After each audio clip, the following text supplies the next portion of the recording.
Good morning. Wow. Sounds like a big audience with them. Can I suggest those people who are on, that everybody concentrate into this section, make it nice for the speakers? We couldn't, we should have had a smaller room, but there just was nothing available, and this is the most comfortable one, so.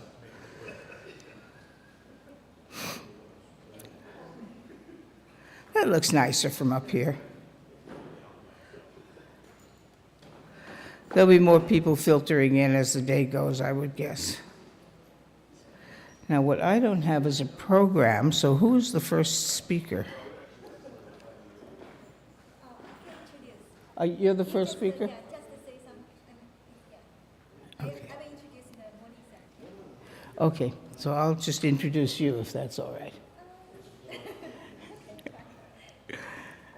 Good morning, everyone. This is going to be very informal. One would really love to just turn off the microphone and put us into circles, but I think that's going to be more difficult than it's worth. I'm just introducing Yang, who doesn't need any introduction, really. But this is Yang. She's been working in our lab, was it 9 years now? Yeah, more than 10 years. How long? 9? 23 years, yeah. 23. Yeah, that's a long time. Oh, yeah, well, that's, I mean, she is the lab. And we've gradually broken it down to have fewer and fewer people because we just don't need to do that rat race of, writing grants and running all over the place. And we still have to do a fair amount of it, so whatever. Anyway, good to see you all this morning. And there'll probably be more people coming in later, but we don't really need them.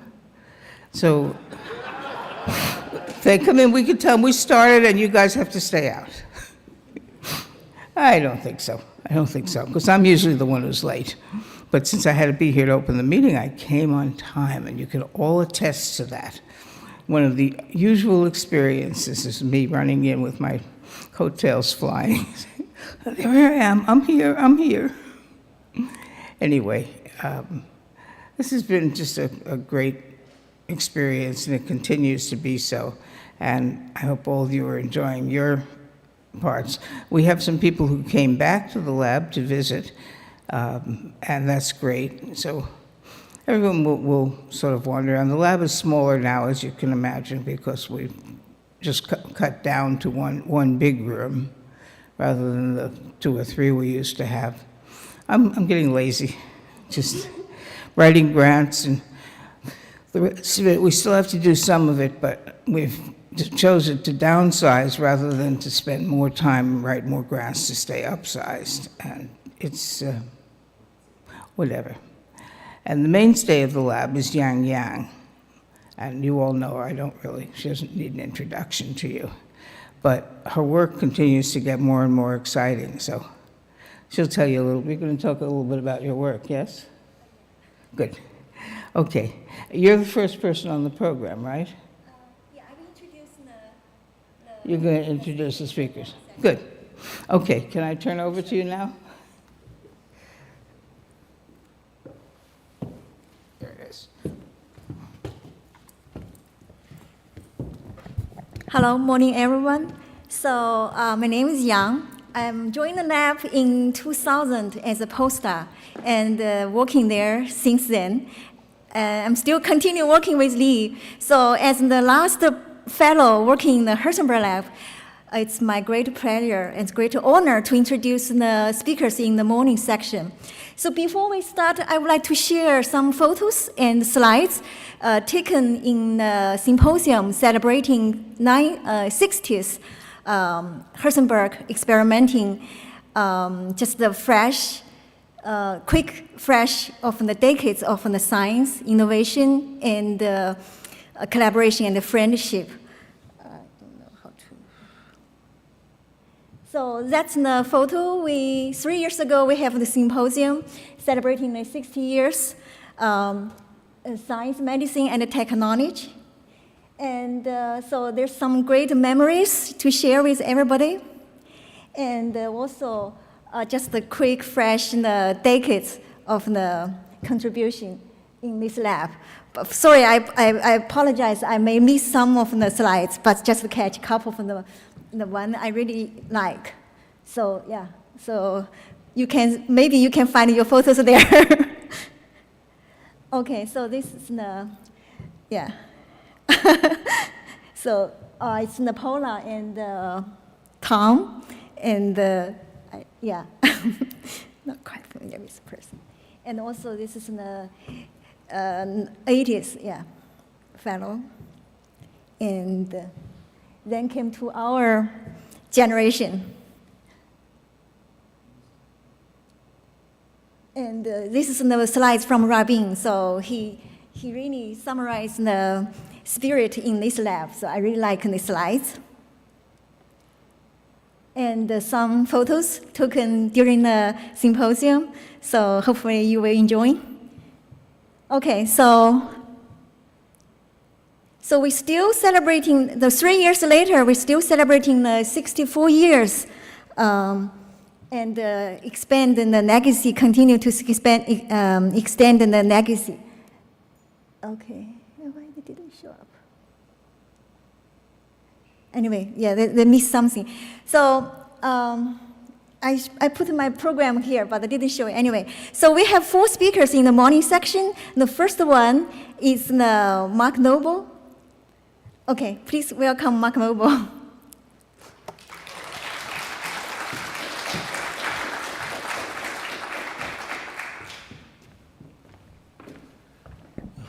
Hi, everyone. It's so good to see you.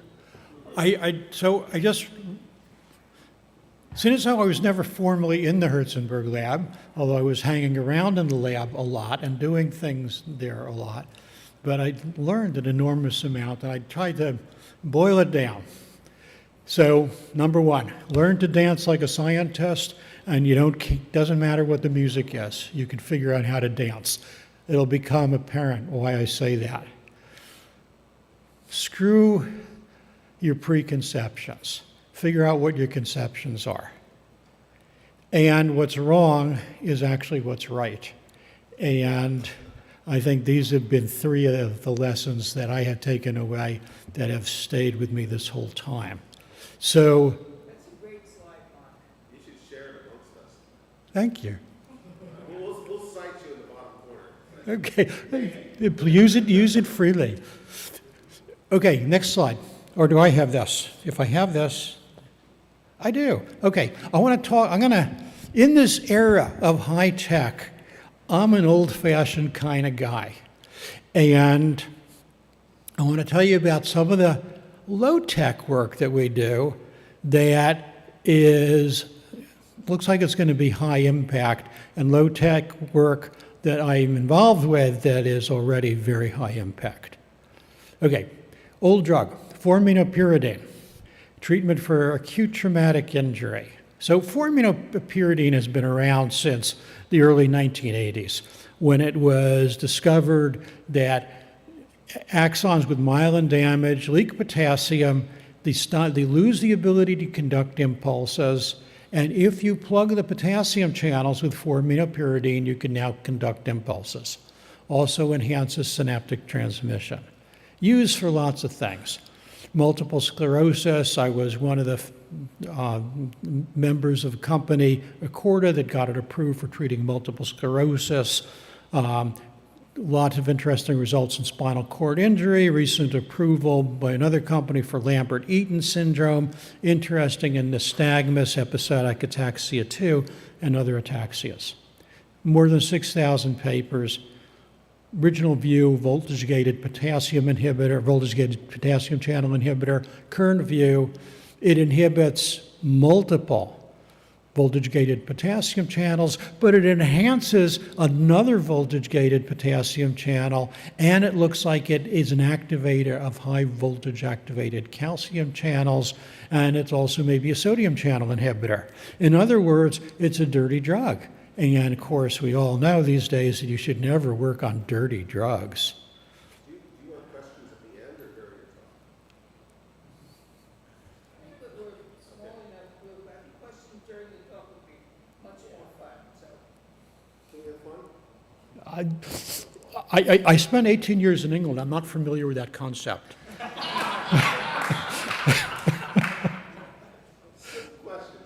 You piqued my interest. Part of what I was doing when I was in the lab was we ended up looking at VDACs, VDAC1, 2, Yeah. and the mitochondria.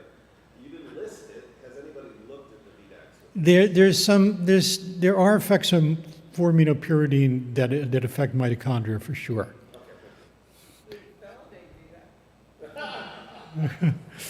So, okay, the way I got into this was one of my colleagues was studying peripheral nerve injury, and he discovered that erythropoietin can enhance recovery, and I got involved in helping him figure out the neuroscience of it because he is an orthopedic surgeon. And he explained to me that his biggest problem as a surgeon was diagnosing nerve injuries. This is a huge issue, right? Someone comes to the clinic, they've lost motor function, they've lost sensory function, but you don't know if the nerve is crushed or cut. And this is critical, because if the nerve is crushed, you leave it alone, and it'll get better. And if the nerve is cut, you have to go in and do surgery and stitch the ends together. But the problem is that if you go in and do surgery to find the cut ends and the nerve was only crushed, you might cut it and make things worse. So what you do is you leave it alone, and at that time, the diagnostics took weeks to figure out what kind of injury it was, and by that time, it was too late to do anything. So he said, how do you tell crush from cut? And I said, oh, that's easy. We'll use this drug 4-aminopyridine. We'll do it right away. So 4-aminopyridine, what happens is you have damage, the myelin, which is the orange hot dogs, it gets damaged, potassium leaks out, the nerve impulses don't work anymore, give 4-aminopyridine, you plug the holes. Okay, so simple experiment. Cut the nerve, crush the nerve in mice, give 4-aminopyridine, and, and what you can see on this side is foot movements. And we'd call it the sciatic function index. And when you give 4-aminopyridine, this is 1 day after injury, it gets better. That's a crushed nerve. Give it an hour later, nerve function is better. Got a diagnostic. Because on this side, in the cut nerve, you don't see anything. Okay, so that works exactly as predicted. But we wanted to know what happens if someone comes in day 2 after injury or day 3 after injury. And because we knew from the literature that 4-aminopyridine only treats symptoms, it has no durable effects. As soon as you stop treating, it washes out of the body with a fairly short half-life, and all the benefits are gone. So we knew we could use the same mice, which is what we did. And what was wrong was what was right, because what was wrong was the literature. And what we discovered is that 4-aminopyridine is a fantastic pro-regenerative drug. In all of my years of reviewing for the California Institute of Regenerative Medicine, I think this is the best drug that I have seen for promoting tissue repair. So here we're looking at peripheral nerve crush injuries. The left side is foot index, foot function index, and the top line shows the animals are getting better faster. On this side is the conduction velocity to the nerve, and the top line is 4-aminopyridine treated animals, and they get more better. The nerve conduction velocity gets almost back to normal. And we promote repair. So what we're showing in the top of the slide is restoration of myelin. You crush the nerve. On this side, all the myelin goes away. Day 14 starts coming back if you give 4-aminopyridine. Day 21, it's really back. The bottom left is showing you a myelin-specific protein increasing. The curves are showing you restoration of histological structure of myelin, which 4-aminopyridine also restores to normal. We've done experiments in spinal cord injury, starting treatment 24 hours after injury, traumatic brain injury with colleagues, Regina Armstrong's lab, 24 hours after injury, and multiple other areas. Oh, I should say, disclaimer. Lots of patents filed, quite a number of patents granted. New biotechnology company, I'm the CSO of it. The unpaid, still working in my lab, CSO of the biotech company. So I don't think I'm biased in what I'm saying, but important to say this is going on. So, okay, nervous system. Okay, this helps the nervous system, but what about other types of injury? So my colleague John Elfar in his lab punched holes in the skin. They asked what 4-aminopyridine would do there. Very difficult to optimize skin wound healing, because this is the barrier against the world. So nature has selected for hundreds of millions of years to optimize skin wound healing, and most research is based on trying to restore defective healing to normal, not trying to improve it. Well, turns out 4-aminopyridine improves it. And so the graph is showing in the blue line that you get faster wound closure. Here in the top is normal tissue. The middle is the punch wound 21 days later. It's closed in, but it doesn't look quite normal. The bottom is 4-aminopyridine, and that's with H&E staining. On the bottom with another stain, you can see that the 4-aminopyridine treated tissue really is quite different. And it's enhancing restoration of nerve cells and Schwann cells and fibroblasts and smooth muscle cells and restoration even of hair follicles. In fact, my colleague John Elfar has even filed patents on hair growth. You're not a customer? Nah. I'm too far gone for that. Now, for me, the best thing about 4-aminopyridine is the clinical transition is great. Not only is it a repurposed drug, but you can do things very inexpensively. So in cancer, we have a clinical trial ongoing to promote recovery after radical prostatectomy, where the frequent side effects are urinary incontinence and erectile dysfunction. In fact, a lot of young guys who need surgery won't get it because they're worried about that. So clinical trial ongoing, phase 2, double-blind, placebo-controlled, 60 patients, total cost about $200,000. That's how much fun it is to work with this. Nerve injury diagnosis is a clinical trial going on, University of Arizona, led by John Elfar. But our colleague Leon Nesti at Walter Reed has already done this with soldiers, coming in to try and figure out what to do. Taken, I think it's 7 soldiers, given them 4-aminopyridine. The 2 where function was restored in an hour or 2 had crush injuries.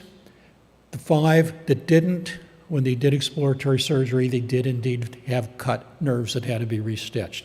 So we're actually, looks like we're solving the diagnostic problem. So what in the world is going on? I mean, 4-aminopyridine is such a, yeah. So absent from your list is multiple sclerosis. Have you multiple sclerosis? Have you tested the EA model? Does it compare myelin damage and multiple sclerosis? Yeah, so what other people are doing that. And there are a couple papers that have come out that say that in the experimental models that you do promote repair. And working with Justin, and you know, we're very excited about results we have that suggest that one of the things 4-aminopyridine does is it modifies inflammation responses. So, but multiple sclerosis, you can't really do that because there's constant lesions, right? There's constant new lesions. So if we promoted repair of new lesions, you'd never know that. But what is going on? And even more curious, other channel blockers like verapamil are also effective at promoting tissue repair. And verapamil is a calcium channel blocker. 4-aminopyridine activates high voltage activated calcium channels. They're working in opposite directions. So what's going on? So just as a speculation, evolution has selected for control of ion gradients because that's how you generate an electromotive force. And if you don't have an electromotive force, you don't do anything.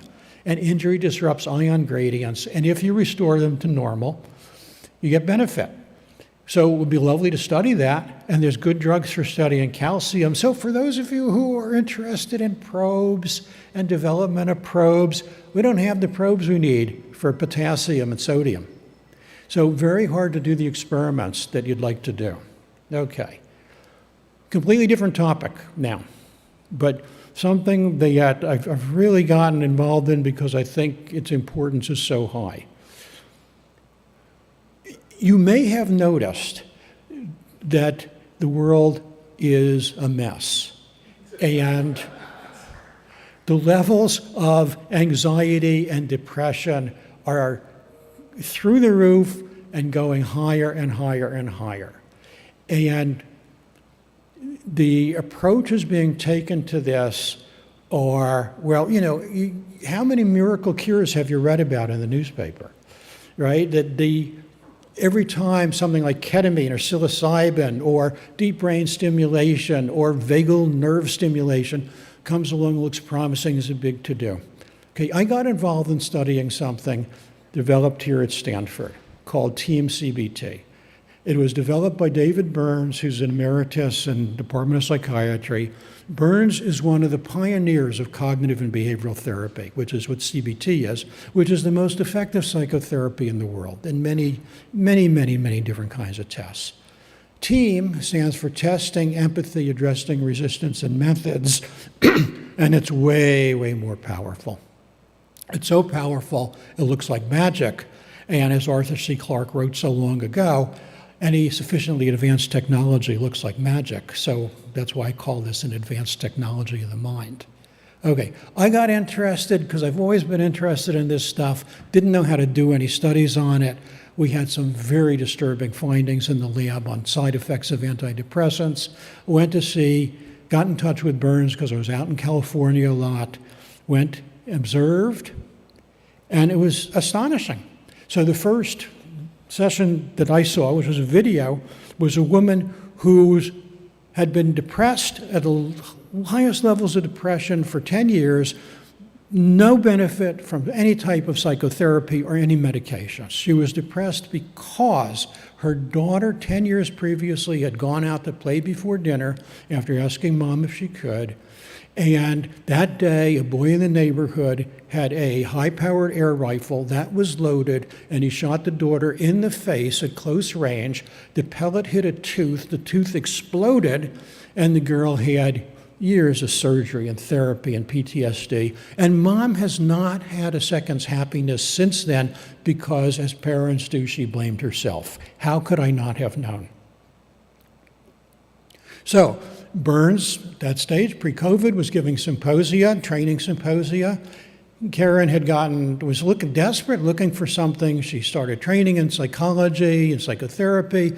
She decided to have a look at Team CBT. She came to a symposium, and at these symposia, Burns always closes them with a high wire act.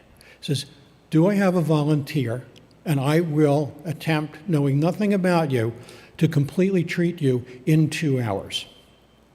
And he does that time after time, and he did it with Karen. And at the start of her session, her depression scores were 100, her anxiety scores were high, her happiness scores were down at 0. And after 2 hours of a conversation with some other things going on, her depression was down to 0, and she was in a state of bliss. And she looked up and said, what the hell just happened? And I watched this, I said, what the hell just happened? And I thought, well, I learned how to dance like a scientist. This is a good problem. This is a really, really interesting problem, so I threw myself into it. What is going on? And the data that Burns and his colleagues are developing is amazing. That they have an app that they've been beta testing. This is the early results with the app. This is treatment of 1 day of treatment, 6 to 8 hours to go through the whole program. And in that treatment for people with moderate to severe depression, 60% reductions in depression, 70 in loneliness, 60 in anxiety and inadequacy, feeling hopeless, anger down by 70%, and happiness scores elevated by 80%. You don't get results like that with standard psychotherapy, and you don't get results like that with medication. Yeah. Is there any particular group this works on? I have a 17-year-old teen that's lived through COVID and dealing with a lot of these issues right now. The question is, with teens, they're somewhat different than mature adults. A lot of brain changes, hormones, and all that stuff. Have they looked across a broad spectrum of the population to see how effective this is in different groups? Oh, yeah. Yeah. So there's about 3,000 trained team therapists of the world right now. And I'm not trained, I did not train as a therapist. I'm the guy who tries to figure out the neuroscience. But I'm part of an international training group. So I help to train therapists around the world. There's meetings, symposia on learning this stuff that I speak at. And so we have therapists from France and Portugal and Puerto Rico and Africa and Australia and New Zealand. Stuff works everywhere. And I think the reason it works everywhere is because we're dealing with really fundamental brain functions. Because a treatment like this can only work because it's aligned with the biology of the brain. And the reason why I never got interested in this before is that if somebody gets partial benefit over years of therapy, I don't have the slightest idea how to study that. But if someone gets better in a single session with nothing else going on, everything you need to know is happening in that session. And I thought, that's something I can really sink my teeth into. I love this stuff because every step is thought out. It uses effective techniques from many disciplines. And here's just a glimpse of what I think is going on. Number one, the brain is a prediction machine. That is its evolutionary function for keeping us alive. It receives information and interprets it. And then it makes predictions, because that's what keeps us alive. And then it provides motivations to act in accord with those predictions, and those motivations are what we call emotions. We gave names to the physiological changes that have existed for a long time in evolutionary history. But you could get it wrong, so the brain does quality control. It's always sampling and saying, was that the right prediction or the wrong prediction? And if it was the wrong prediction, you change your interpretations. And when you change your interpretations, and this is the core hypothesis, then emotions change, because emotions are based on the interpretations. Now that goes back to the Buddha, and scholars 500 years before the Buddha. It goes back to Greek Stoicism with a capital S, right, where Epictetus said, our emotions are not regulated by what happens to us, but how we think about what happens to us. Many people have studied this. Cognitive and behavioral therapy is based on this, but this has been taking it and moving it to a much more effective level because of the ways in which I think that quality control happens. And so you don't work on emotions. You work on interpretations, because when interpretations change, emotions will change. And what's so astonishing is it happens like that. Just like your emotions do all the time, right? Some of you are sitting there thinking I'm talking complete rubbish. Okay, purity, and that's okay, that's science, but this is voodoo, right? You're having an emotional reaction, you're interpreting this stuff. You are acting reflexively with your preconceptions, as I did too, because I went into this thinking, this is just impossible. This doesn't make sense. Well, if it's so good, why isn't everybody doing this? I mean, students here at Stanford are screwed up just like every other university, but the health services here don't provide this. Most of the members of the psychiatry department don't do this, although many here do get trained in this. Why don't they do it? Well, there's a lot to learn and there's a lot to unlearn. So this really threatens therapist self-beliefs, but even more, it threatens the business model. Imagine, you're a therapist who's going to see someone for 2 or 3 years, once a week, charge up a few $100s. You got an income stream, you're sweet. Everything's good. Oh my God, we can cure people in 3 or 4 sessions? How do you build your business on that? Very, very threatening. Very threatening to the revenue streams of psychiatry departments. So,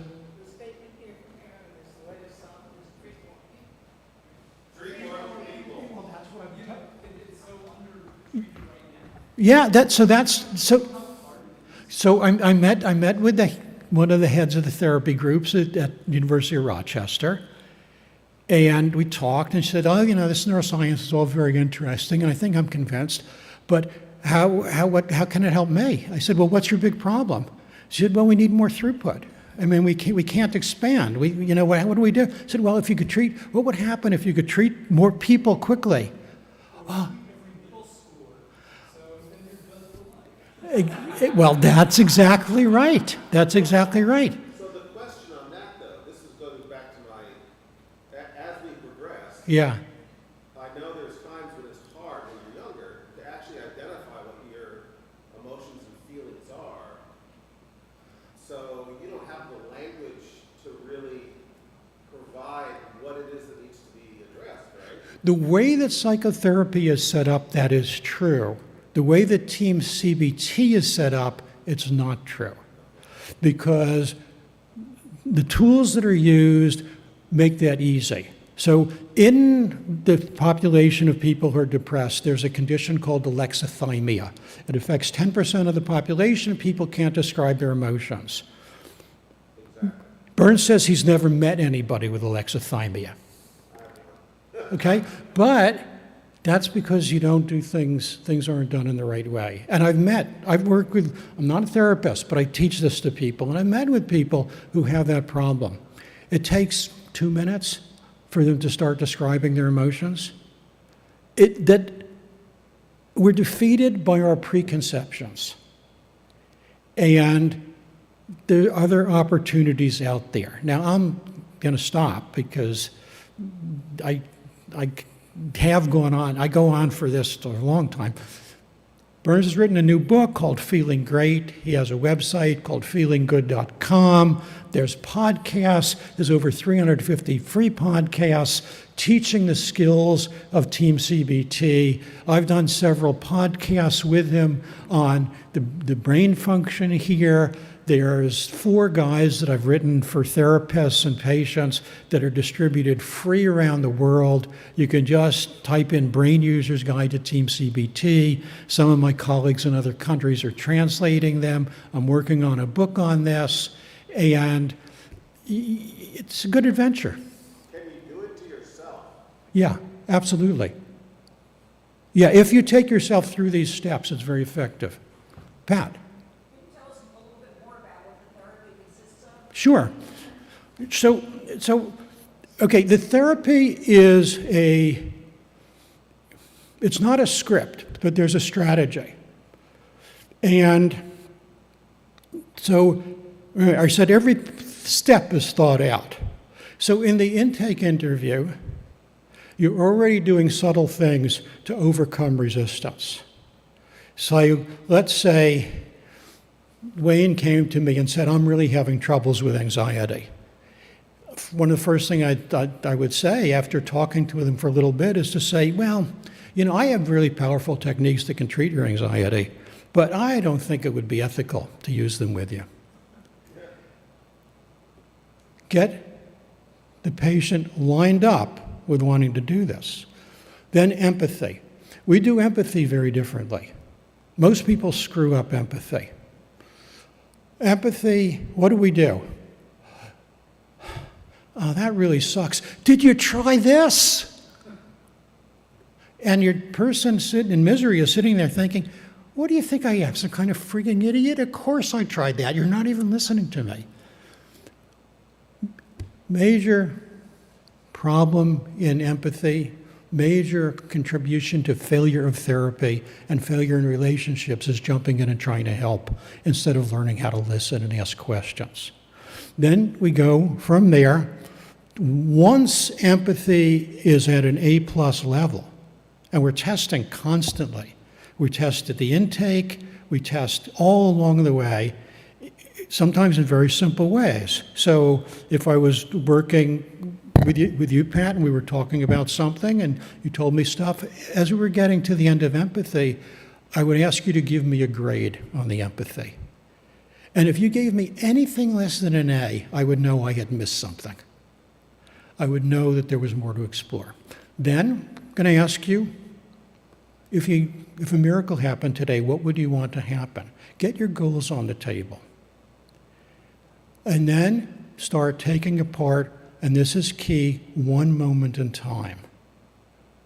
If you get lost in solving 5 or 10 or 20 or 30 or 40 years of someone's depression, well, that's why one of the reasons why psychotherapy doesn't work. In fact, it's worse than that, because the way the brain works is that when you fire circuits over and over again, they get stronger and stronger and stronger. And if you keep talking about how badly everything sucks, all the circuits in your brain that are telling you that get stronger and stronger and stronger. You have to work on modifying them. So we're going to look at one moment in time. We're going to look at your emotions in one moment in time in detail. We're going to choose one emotion and then look at the negative thoughts associated with that emotion. And then I'm going to pull a surprise on you. And I'm going to give you, say, if you had a magic button you could press and make all this negative stuff go away, would you press it? Well, most people say yes, because they've come to therapy because they're miserable. Then I would say, well, I don't have a magic button, but I don't think you should press it anyway. Well, why is that? Well, because, then you'd be saying that, your partner just died, and la, la, la, la, la, it's all fine. Would you want to do that? But the more important reason is because every negative thought and every negative feeling you have is saying positive and wonderful things about you. What? Well, now you stimulated curiosity. And now you're going to spend time helping people discover what these wonderful things are. When you've done that, I think what you've done is you've created a new possibility for predictions. Then you can go in and do the traditional cognitive and behavioral therapy of identifying cognitive distortions. I think the problem with doing that first is you've wiped out that whole prediction apparatus without giving anything else in its place. Yep. Somebody's successfully gone through therapy for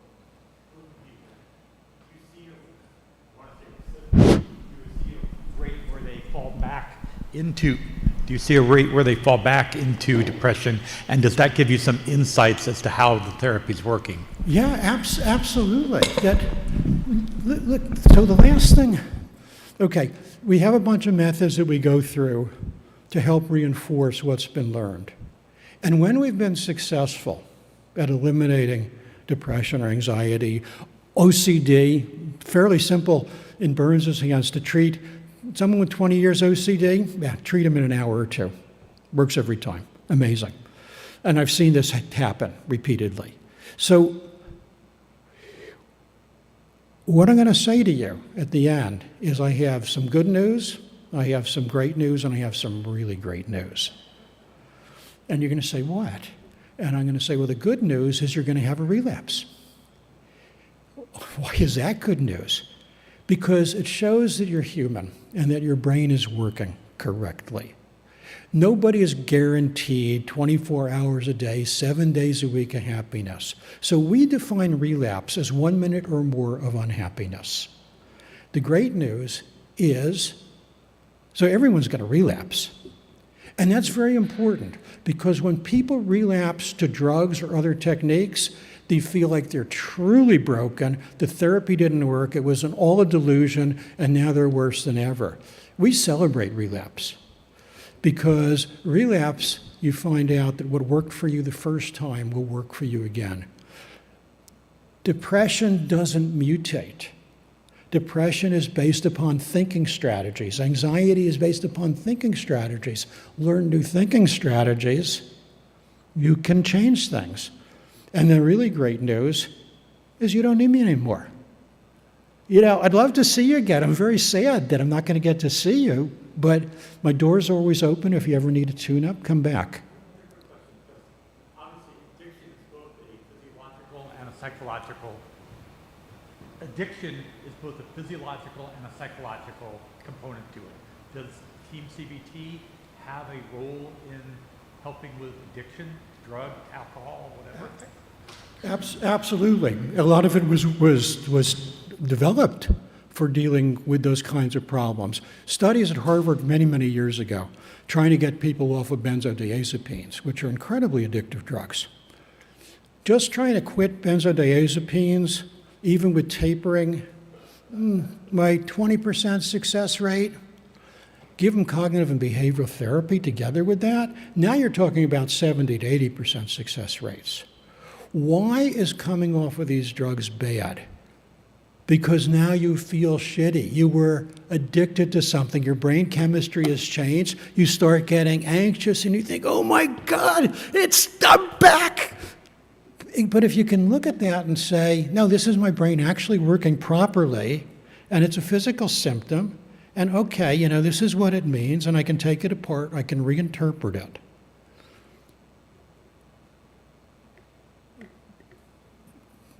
You have to ask, why are people addicted? There's some biochemical stuff for sure, but the reason people are addicted is because it feels good. It gets away from the pain. Can you give them something to replace it with? So, look, I know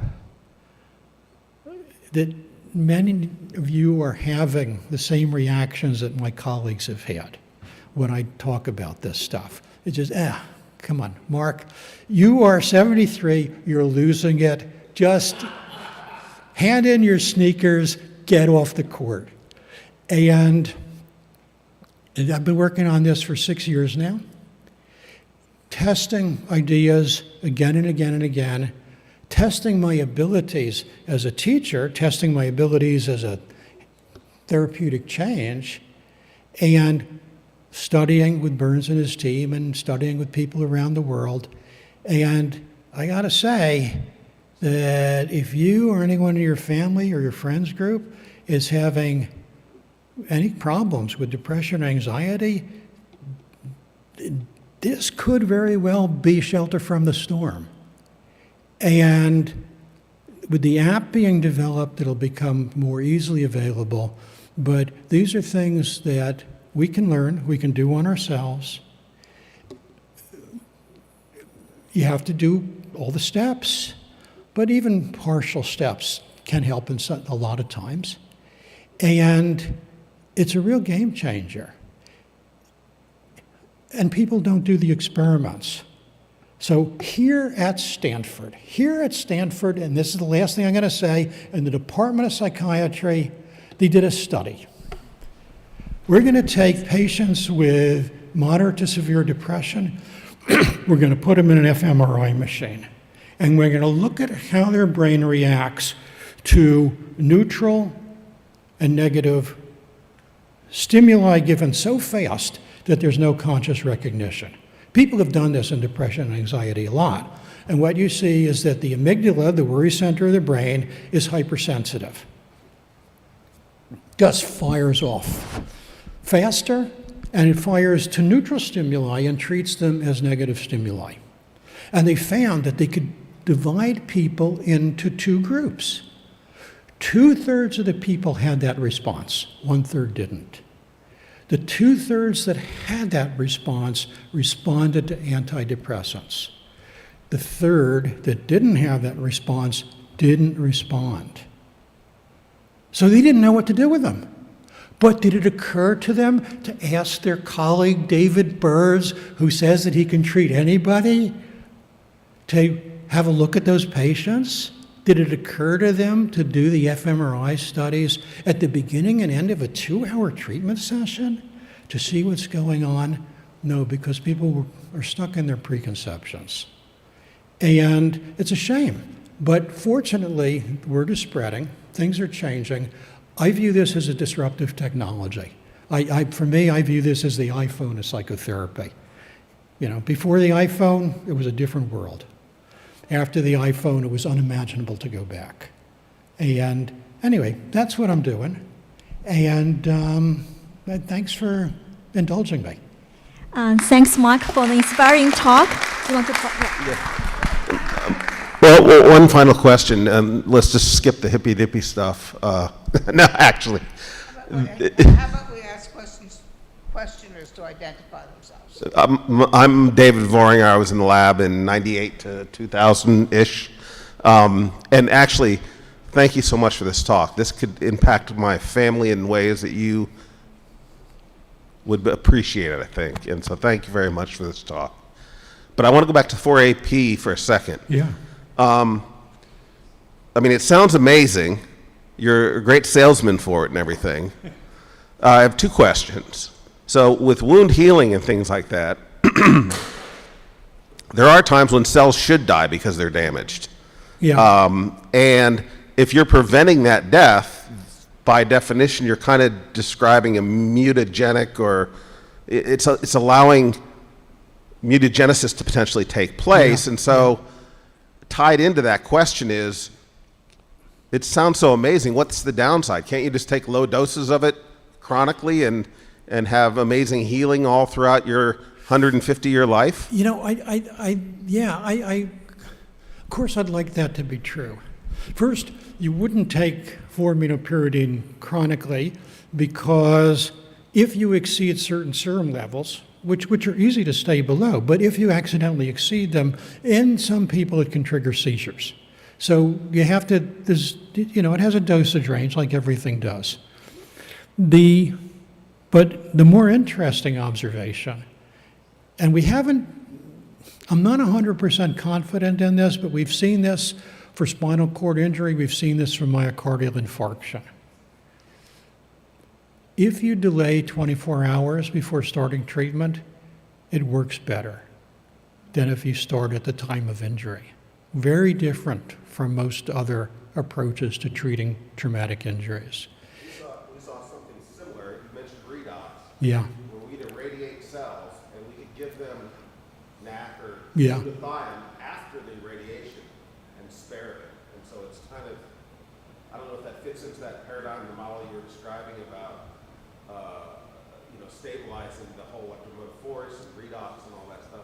Yeah, It's and very fascinating. yeah, it's really interesting, and we don't know enough about it. And, obviously, at this stage, I'm much more interested in getting this into clinical trials and moving forward as to what are the other things that it can treat. And we keep finding new surprises. But, pardon? Like what? Like what? Well, let's see. We've gotten grants and have submitted more grants and have submitted patents on reversing chemotherapy-induced peripheral neuropathy. Chemotherapy-induced peripheral neuropathy. One of the big problems in cancer treatment, that many patients given paclitaxel, cisplatin, vinca alkaloids, experience often debilitating peripheral nerve pain. And it can be so severe that they stop treatment. It's a dose-limiting toxicity for many people. People have studied this a long time, and we have next to nothing. The systematic reviews of the field have concluded we have nothing. So our results have been exciting enough that University of Rochester was excited enough to actually just fund a small clinical trial to get this started, to just jump right into this. So we hope to start that in the fall. We have success with both paclitaxel and cisplatin, which are very, very different compounds, and structurally and functionally. So it looks like there's quite a opportunity here for studying these channel modulation. The way that so linked us together was when people told us, redox, right? Impossible. Glutathione, that's ridiculous. Change glutathione levels by 10%, you fix. This looks very similar to the early days of the Radux work too, Mike. But we'll see. Thanks, Mark. So, next speaker is Tom KippS. So nice to have Tom talk about the BCAL. Thanks, Tom.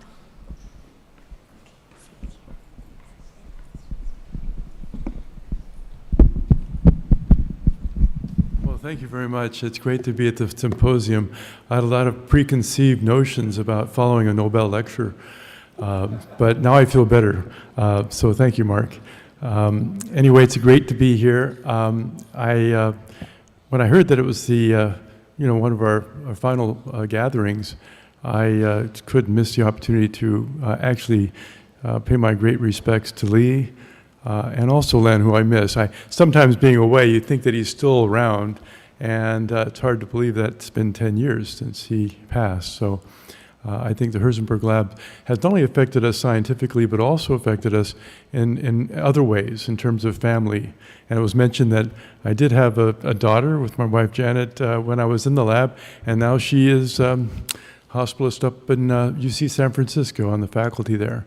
So it's a long time coming, but anyway, I appreciate being able to be here. I'm going to be talking about a disease which I've perseverated on for some time, chronic lymphocytic leukemia.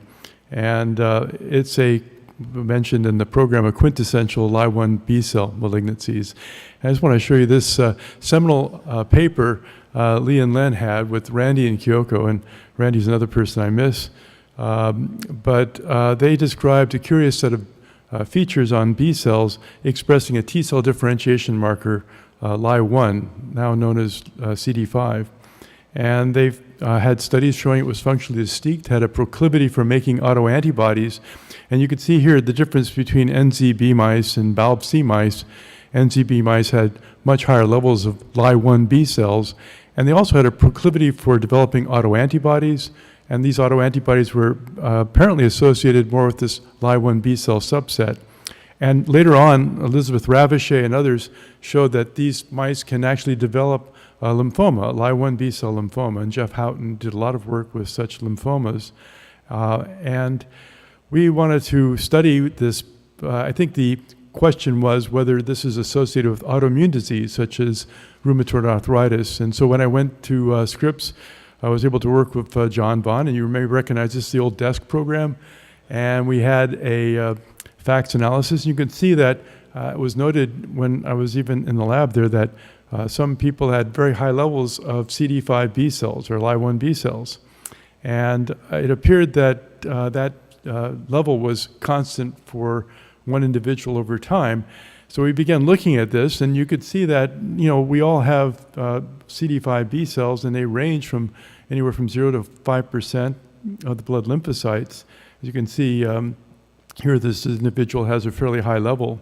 And we had, actually, John Vaughn had sets of twins and triplets who were discordant for rheumatoid arthritis, which was a great opportunity then to look for whether they shared the expression of CD5 or whether the CD5 B cells were associated with the disease. And it clearly showed that there was a genetic component to the CD5 B cells, so you can have that and be discordant for seropositive rheumatoid arthritis. And it tended to dissociate the CD5 B cells from being necessarily involved with the active disease of rheumatoid arthritis. So we began looking at also at another disease which appears to be a familial one to a certain extent. It's a malignancy of CD5 B cells, chronic lymphocytic leukemia. It's the most common leukemia in adults in the United States and in Europe. And it's also noted to be very rare in Japan. And we've had many Japanese postdocs who have marveled at this aspect. So it's about 1/100th the incidence. And even Japanese who come over to the United States to live here in this country to have a low incidence of this disease. So it doesn't seem to be environmentally impacted. We assimilated quite a few cases, over 7,000 cases, and 8% of the cases had familial CLL, which shows that there's a predilection for familial CLL. Now, this is a striking familial incidence similar to BRCA1, for example, in breast cancer, where you find a familial predisposition. But I think it's also important to note that 92% of the patients do not have familial contact. So there's more sporadic disease than familial disease. Now, what there's been described by Andy Ralston and others, where they have the British Registry, they look at flow cytometry of normal individuals, and they can do that there. And they noted that not only did some people have high CD5 B cells, but they had high levels of monoclonal CD5 B cells, but they did not have CLL. And this is now termed monoclonal B-cell lymphocytosis. There can be some monoclonal B-cell lymphocytosis associated with other lymphomas, but the most common one is the CD5 B-cell lymphocytosis. And it's estimated that there's a 1% chance per year that it may evolve into actual leukemia, particularly if it has a high monoclonal B-cell lymphocytosis count. So there are genetic features to this disease which make it fascinating. And you can look at the genetics. Unfortunately, there's no smoking gun. There's many different mutations, oftentimes in a few percent of cases, typically 2 to 5% of cases, all cases, will have one genetic lesion versus another genetic lesion. And as you can see at the bottom there, I can't really see, but the frequency actually can change over time, and many of these mutations tend to be subclonal. In other words, they're not responsible for the disease, but they may be responsible for progression of the disease, and they may change with treatment, and that's important. So when we look at familial CLL, we notice similar genes that might be there, particularly ones that are not necessarily subclonal, like MYD88, which might be inherited. When you look at these genes, so you can try to assimilate them together, because these genes encode proteins that are involved in very basic signaling pathways that are critical for the life and death of B cells. And so it may not be so complicated, but you have many ways to alter those pathways. And when you alter the pathways, it may be just enough to either promote progression of the disease or to initiate the disease. And looking at this, you can see that the B-cell receptor complex is one of the pathways that is affected through some of these mutations, accentuating the signaling that you have. Now, another important aspect, working with Carlo Croce and George Kalin, we had some families with CLL that were familial, and one family was quite exciting because one of the most common genetic defects noted at the time was a small deletion in chromosome 13, the long arm of chromosome 13. And so this was thought to be somehow responsible for at least a subset of patients with CLL. And so we had two families, and what we noted was there was a balanced translocation between two sets of chromosomes on chromosome 13 that were close to the locus where the deletion commonly is found. And these two families allowed us to mark, because you can see the deletion here. You have to look for the one that's common to both, the sequence that may be common to both, because they may be holding the clue as to a gene that might be responsible at least for the disease. And when you looked at the genes, there were no coding genes at all. There were just these newly defined genes called microRNA, or precursors to microRNA, miR15 and miR16. And these were just here located at the junction there. And so this was typically a smoking gun. This is like a billboard saying, look at me, this is where the genetic lesions are. And Carlo Croce has gone on to look at some of this. We've worked with him and studied and published many papers together. But these microRNAs are very important. They're like the rheostat where the microRNA can be expressed. They're expressed as a precursor microRNA, then they're processed into a mature microRNA, and they've been identified, but CLL was the first disease where it was noted that a dysregulation in microRNA might be important for disease. And what they do is they actually can bind to target sequences in genes, and they can modulate the expression of those genes. Typically, they may reduce the expression of various transcripts. And notably, the microRNA 15 and 16 we've gone on to show can target some very important genes. One gene encodes the protein BCL2, identified first in follicular lymphoma. Another gene they target is ROR1. I'll touch upon that later on in the talk. But to suffice it to say, the microRNA adds complexity to gene expression in a way it acts as a rheostat, and defects in microRNA can affect pathogenesis. And actually, going back to the NZB mice, they have an autologous gene defect, which is a gene encoding a similar microRNA that has potentially similar target sequences that's dysregulated, that accounts for lymphoproliferation in lymphoma. So the expansion of Ly1 B cells in NZB mice might be in part related to disorders in microRNA and polymorphisms in the microRNAs. And Elizabeth Ravichet has been responsible for that work. So when we go on, one of the most important genes, of course, is the issue of autoantibodies. And we began trying to sequence antibody genes in patients with CLL, and we published some of the first antibody sequences in CLL. And I think this paper here, which I highlight, was communicated by Len and Lee. And so they're still helping me, even though I'd left the lab. We had assimilated this study, and Len and Lee were gracious enough to say that they would transmit it for us. What we actually found is that we had a series of antibodies which recognized what were called cross-reactive idiotypes. Namely, they reacted against B cells from different people.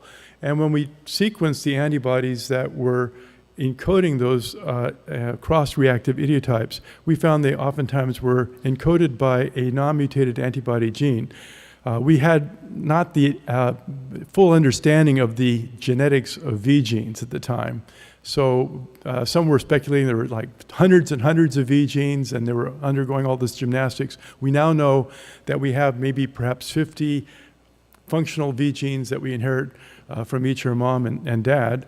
But one of these genes was actually expressed at very high frequency in early development that we found expressed commonly in patients with this disease. Almost 15% or so of the patients, they expressed this idiotype, but they also expressed an unmutated antibody gene, which is now known as VH169. It's the most commonly expressed antibody V gene after all the studies that have been done in CLL. And so I think this has stood the test of time in numerous other investigators. Now, we've been looking at these V genes, and of course, looking at a heavy chain V gene only accounts for the heavy chain gene structure. So when you sequence the antibody gene, you also have to contend with the DJ segment, the combinatorial region, which can be highly variable. Many different J segments and D segments together can form this third hypervariable region, the CDR3. But what we noticed is that when we started sequencing genes, that we had the same D genes cropping up again and again and again. And the most common one is shown in the middle, D3-16, associative JH3, and it had a peculiarly long CDR3, and the D segment and the J segment were unmutated. We had some junctional diversity with the addition of certain nucleotides with TTT. However, what we had was a very conserved CDR3 associated with this, and so the repertoire of CDR3s was very limited. Now, it was very exciting when we started then, okay, we wanted to say, okay, what about the light chains? Well, in this case, we found this in 25 patients using that heavy chain out of 1,800 patients. And that would mean that this gene is used in 1 out of 74 patients, and it was invariably paired with the same light chain that was also germline encoded, which means that 1 out of 74 patients of CLL are expressing identical protein antibodies. Think about that. The huge diversity of antibodies is so huge. They may have some changes in the nucleotide level in the junctional region, but the amino acid structure is highly conserved.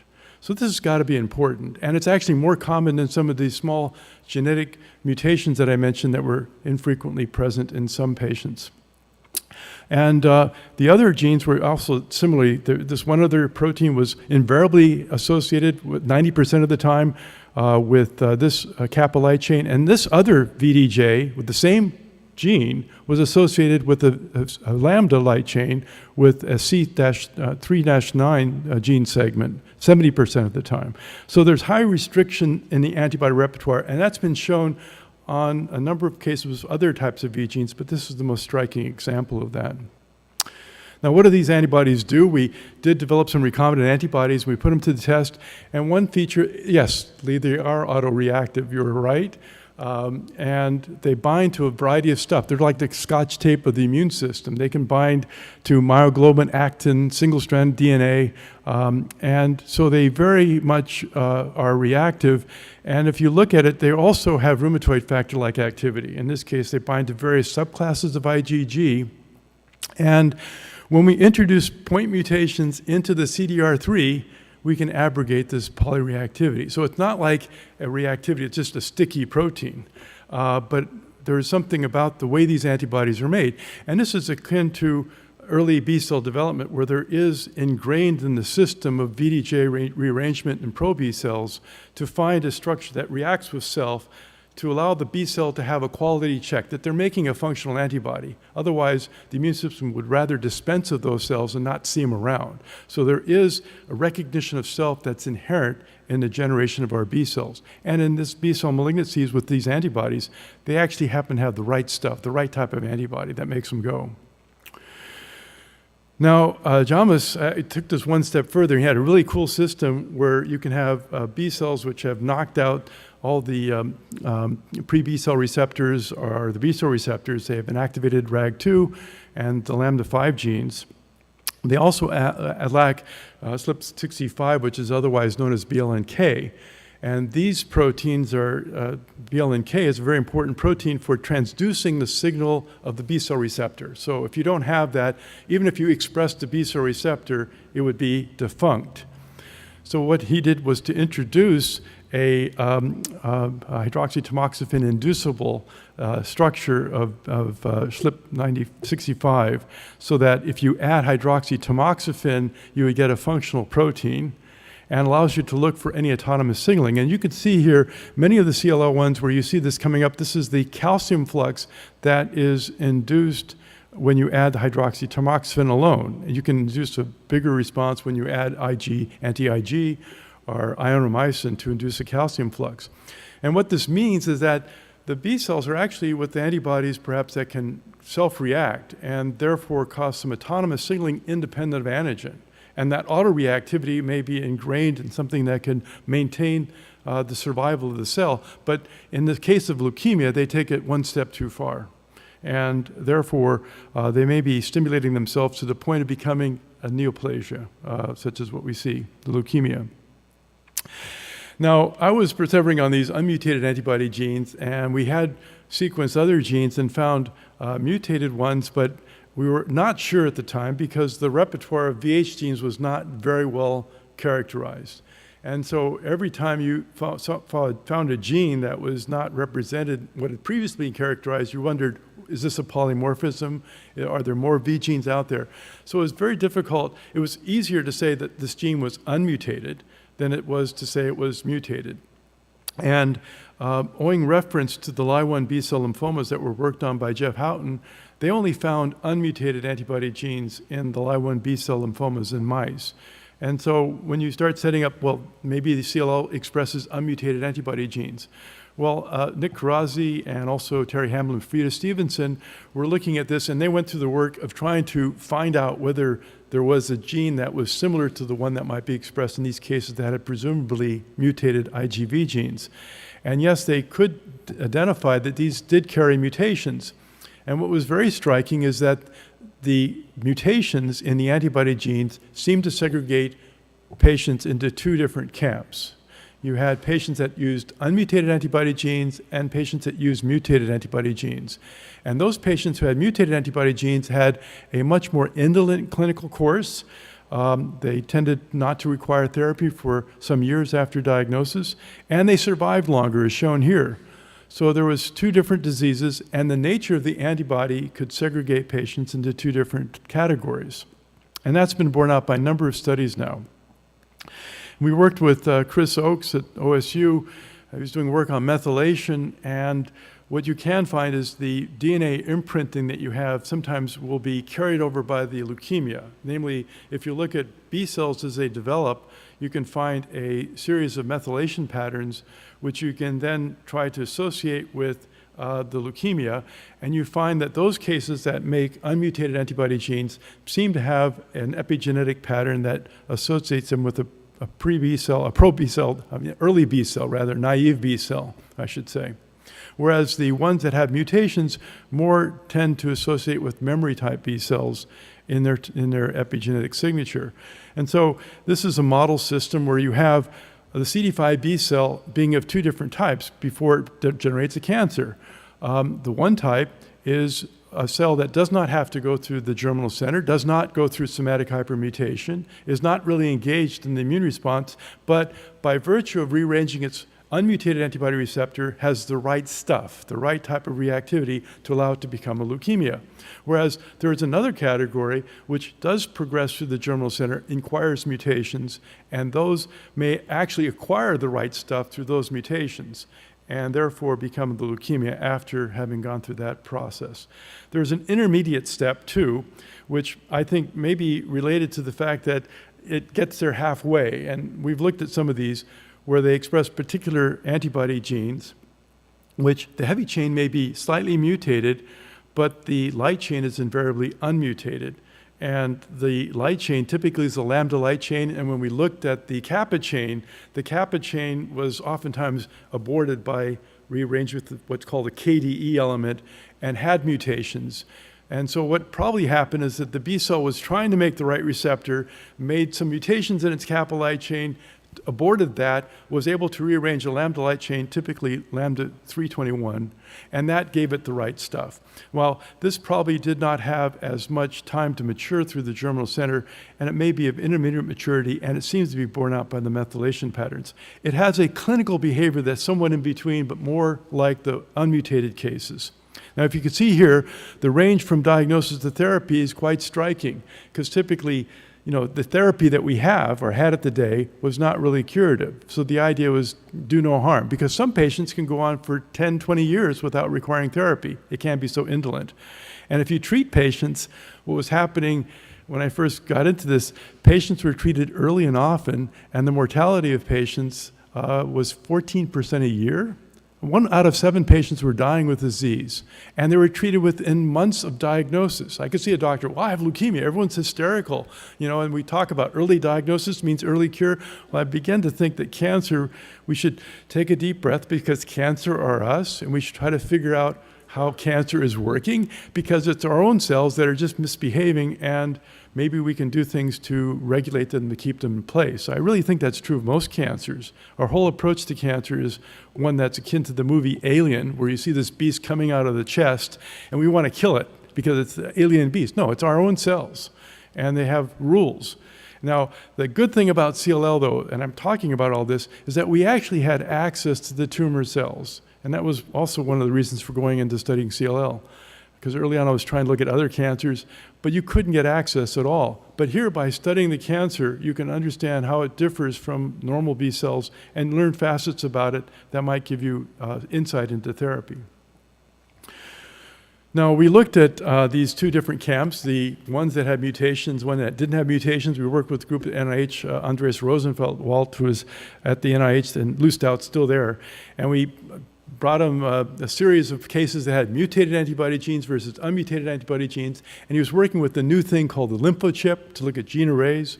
And so we sent him a blinded sample, and we got together on the phone, and we broke the key all at once. And it was interesting, because when we broke the key, we see, oh my gosh, there actually is differences in gene expression between mutated CLL and unmutated CLL. And at the time, we got excited because we found that the unmutated CLL had high-level expression of this gene called ZAP70, which Art Weiss was working on. He just identified that ZAP70 was a member of the Syk family. It was found in T cells initially, just like CD5 was found in T cells. But what the heck is it doing in leukemia? And it seemed to segregate with the cases that had unmutated antibody genes. So we thought this might be a very exciting reason for why unmutated CLL has a more aggressive clinical course. We started using Montserrat was doing this 2-flow cytometry. We had to set a threshold. We defined that 20% positive could segregate patients into 2 different categories. And when you did this, you can actually find that ZAP70 associated with unmutated antibody genes, as the gene expression analysis did indicate. But there were some caveats there, in that some cases with mutated genes actually expressed high levels of ZAP70, and they were also having a more aggressive clinical course. whereas there's an intermediate level or unmutated antibody gene. So clearly ZAP70 was not the only thing, but it's one of the genes that might be helping to set the stage for more active clinical progression. And we did a lot of work as a marker, but more important, if you put this into cells, you can find that ZAP70 could actually enhance Ig receptor signaling. And when we put this into artificial B cells or knocked it out, you found you can impair Ig signaling. And so the model was here that by having more effective Ig signaling, you actually may enhance calcium flux. Activation of NF-κB is one of the things, enhance survival, and that may be one of the reasons that's fueling the growth of this leukemia, making it more aggressive. Now, when we used mutant forms of ZAP70, we thought, my gosh, this would be great. Studying a drug against ZAP70 would be cool.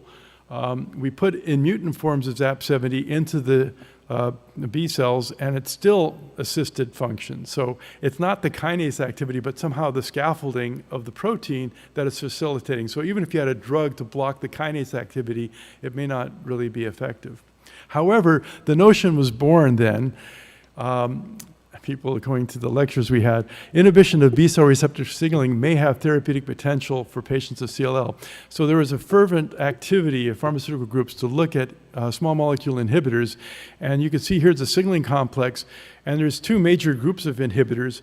One camp is the Lysips, and the other is the Brutinibs. The Brutinibs all target BTK, and the original drug, first in class, was a Brutinib. And the Lysips, first in class, there was Idelalisib. And you also can target SIK with fostamatinib, which has been tried in patients with rheumatoid arthritis and some, can block some Ig receptor signaling. So the idea was, okay, let's try these drugs and see if they have any activity. And we were helpful. I mean, I think we were able to participate in some of these early clinical trials, and it really was amazing. So what you have, though, is another feature of this disease that I wanted to go into. Jan Berger, who is now at MD Anderson, was in the lab, and we had a problem because when we wanted to study CLL cells, it was like studying a snowflake. You take them out of the patient, here's this leukemia, and within hours of putting them in our lab, after you've isolated them, they start to die. And we tried putting different factors on. So they're very fragile, and so how is a leukemia surviving so long in the body without any problems, but dying quite well in vitro? And so what he did was just do simple experiments to set long-term cultures up, and what he noted was an outgrowth of cells, which look like a fried egg here, and you can see it's surrounded by all these leukemia cells, like bees to a honey hive. And these cells we called nurse-like cells because we didn't know the origin of these cells at the time.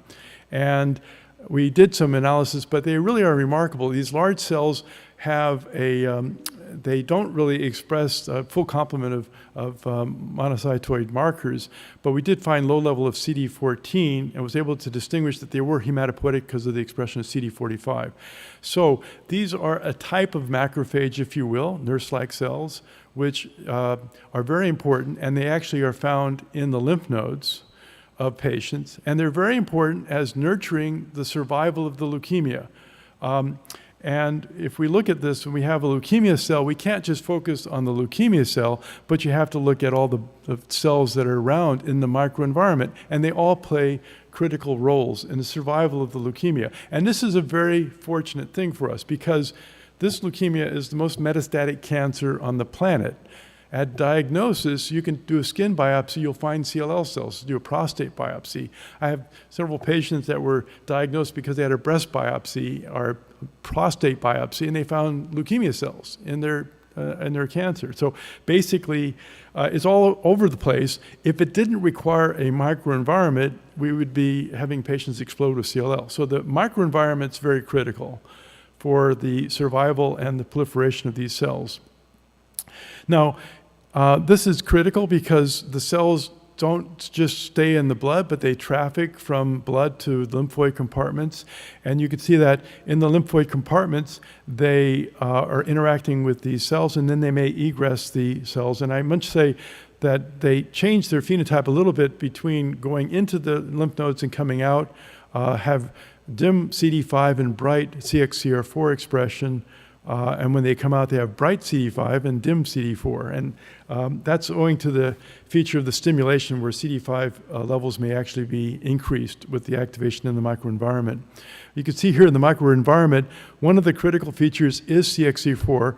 And Jan was very excited about looking at chemokine receptors. It was thought that this disease was relatively inert. They wouldn't respond to chemokines, but they are very active in terms of chemotaxis. With the chemokine receptors, CXCR4 is among the most important. And so when we looked at chemokine signaling with Megan O'Hare, looking in the biochemistry department, we identify a lot of signaling proteins downstream of CXCR4. But look, BTK and PI3 kinase are also involved. And so when you use these drugs, you're not only inhibiting B-cell receptor signaling, but you're inhibiting the ability of the chemokines receptors to be active. So what happens, if you were to inhibit chemotaxis, you would block the entry into the lymph nodes, and you'd only allow for egress into the blood, and lymph nodes shrink. So the early studies were quite amazing because when patients were given this drug, it's an oral drug, their white counts would go over the roof, and they thought, my gosh, I'm progressing. But their lymph nodes would shrink down almost within a fortnight. So you had this shrinkage of the lymph nodes happening at the same time the leukemia cell counts were going way up. And sometimes cases can go up to 500,000, maybe 1 million. It's kind of scary. But the lymph nodes can shrink down if they have bulky disease. And this is a commonly observed reaction when they start the drug. However, it can, over time, the cells will tend to die. And I tell patients that it's sometimes like if you can imagine yourself driving on a freeway and they took all the exit ramps off. And so you just have to drive around until you get exhausted and you die probably from exhaustion. And so these drugs are effective. And this is a large multi-institutional study that we were able to work on, which is using this drug and comparing it to chemotherapy. And you could see that it's behaving a lot better than the chemotherapy by far, and really helps to avoid progression of this disease. Now, this was a very exciting Italian study where they looked at the pooled data from this and other studies, and they had survival data, and they compared that to age-matched patients in the Italian population. And if patients are being treated with these drugs, it doesn't cure the disease, but as long as they continue taking it, they may be free of disease manifestations. And looking at the life expectancy age-matched control population, it seems like the mortality of this disease now is much improved over what we had before with just chemotherapy. But patients want to get rid of the disease, and one of the things that I mentioned to you is that this microRNA that seems to be an important player in this disease targets the protein BCL2, or the gene encoding BCL2. And this hence lowers the expression of BCL2 actually to a point, but it can help to regulate some of the facets because BCL2, with other members of the BCL2 program, just actually controls the life and death of the cell. If you inhibit BCL2 with this drug, which is very specific for BCL2, venetoclax, then you tip the balance where the pro-apoptotic factors like BIM is expressed at very high levels, BCL2 is expressed at very high levels in CLL. That is quite a feature of this disease. It's very striking because when we first started giving this drug to patients, we were amazed at how quickly the lymph nodes and the blood cells and the marrow reduced. And we had some early cases where patients developed tumor lysis, so we had to develop this dose escalation scheme where you start with very small doses and you ramp up every week. But it's a very effective drug and can eradicate any evidence of detectable disease in many patients. So this combined with this BCL2 BCR inhibitors is really forming a great mainstay for treatment. Now, I'm just going to finish up quickly here because of time, but one of the interesting proteins we've been perseverating on for some time right now, the last few years, is this protein ROR1. This is also targeted by miR-1516. So loss of miR-1516, which may actually help to upregulate ROR1 expression as well as help to upregulate BCL2 expression. Now, we found ROR1 because we developed a vaccine strategy where we're vaccinating patients against their own leukemia cells, and we found that some patients made autoantibodies that reacted against their leukemia cells and that of other patients. And when we interrogated this, to find out what protein it was bound, we found it was binding for ROR1, which had been identified by developmental biologists through a kinome search where they look for tyrosine kinase like proteins or genes that can code tyrosine kinase protein. It was called an orphan receptor because they did not know what it bound to, but they identified it through this gene scan search. Now, ROR1 is a cool protein, and I'm really excited about a whole series of these proteins. We're spending work on some other ones too, but ROR1, just think about it. It's a very highly conserved protein. The mouse ROR1 shares 97% amino acid sequence homology with human ROR1, 97%.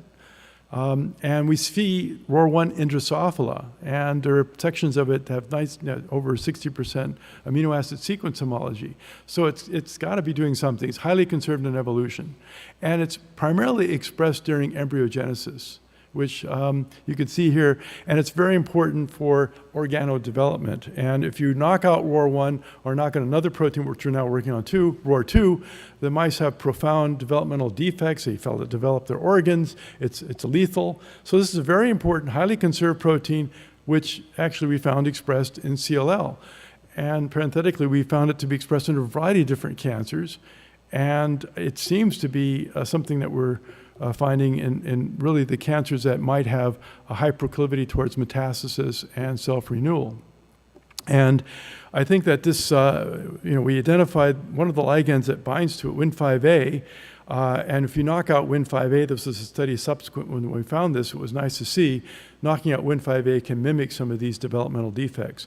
But the nice thing is that this is a developmental program that you have in embryogenesis, and we need to study more developmental biology. And I mention this because cancer or us is really true. Cancer is not from outer space. Cancer probably is derived from early developmental programs. If you think about the miraculous things that happen when we come from a fertilized egg and we develop the blastocyst and then we invaginate cells to make organs, in a way, this developmental program is very important. If you knock it out, you're going to not be here. However, you turn it off, so it's not really needed as we are past the fetal stage. So you don't see expression of these proteins.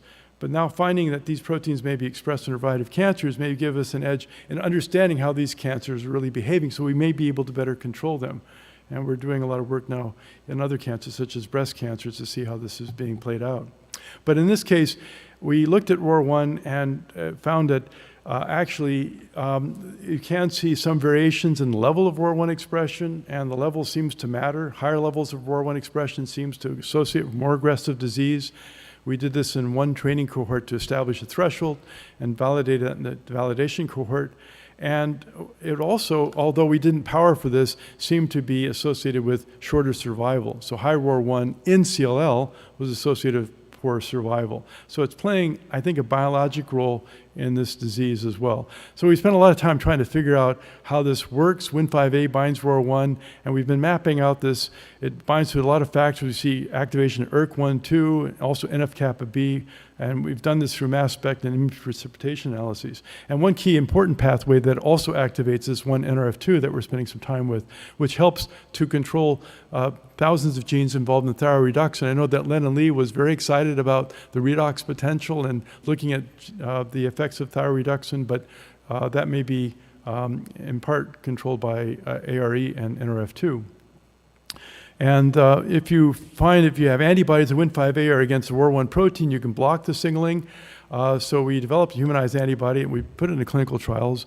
And it was exciting to see because you actually have in the clinical trials varying levels of ROR1 expression as shown the patients that we had.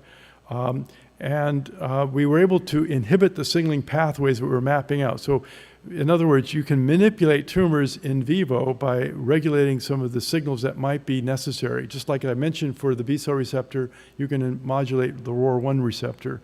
And that had activity, clinical activity. After 4 injections, we saw some clearance of cells, and we're quite excited.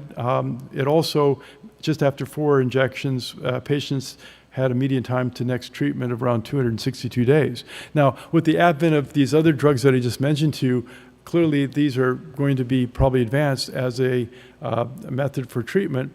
but we're still working in terms of figuring out how this might be active. There's been studies, I haven't been doing these, but now they're conducted where they're combining it with ibrutinib, and this in combination with the antibody. And one of the things I just want to mention is this NRF2 factor I think is very important, because there are some work to indicate that mutated P53, which is, as you know, the traffic cop in cancer cells that's mutated in half of all human cancers. When it becomes mutated, patients, the cells will lose their ability to stop cell division, to correct DNA damage, or to undergo apoptosis if the damage is too great. And having lost that leads to genomic instability and evolution of different subclonal variants that allow for tumor progression. And NRF2 being knocked down by inhibition of ROR1 signaling would potentially make the cells more sensitive to P53 mutations. The data are shown here where patients with the combination trial, you can see down below, TP53 mutations, one of the factors that is a problem when you inhibit B-cell receptor signaling. Owing to genomic instability, they develop mutations in BTK and other factors, but they have a poor progression-free survival. But the combination seems to be doing even better than just the single drug by itself against patients who don't have this mutation. So we're quite excited about that. And also in other CD5 B-cell cancers. And then, of course, there's an attempt to tag these antibodies with drugs, and this has been introduced in the clinic, and it seems to be having activities in other cancers that express ROR1, and now these studies are taking off, because if you have a means of delivering a toxin specifically to a cancer by its differential expression of developmental proteins, that could be giving you a therapeutic index. I'm very excited about this whole field, because I really do think that cancer can be described as a developmental disease. Organogenesis gone amok. Metastasis is just an aberrant attempt to make a new organ. And so we have to figure out how to control that and turn that programming off.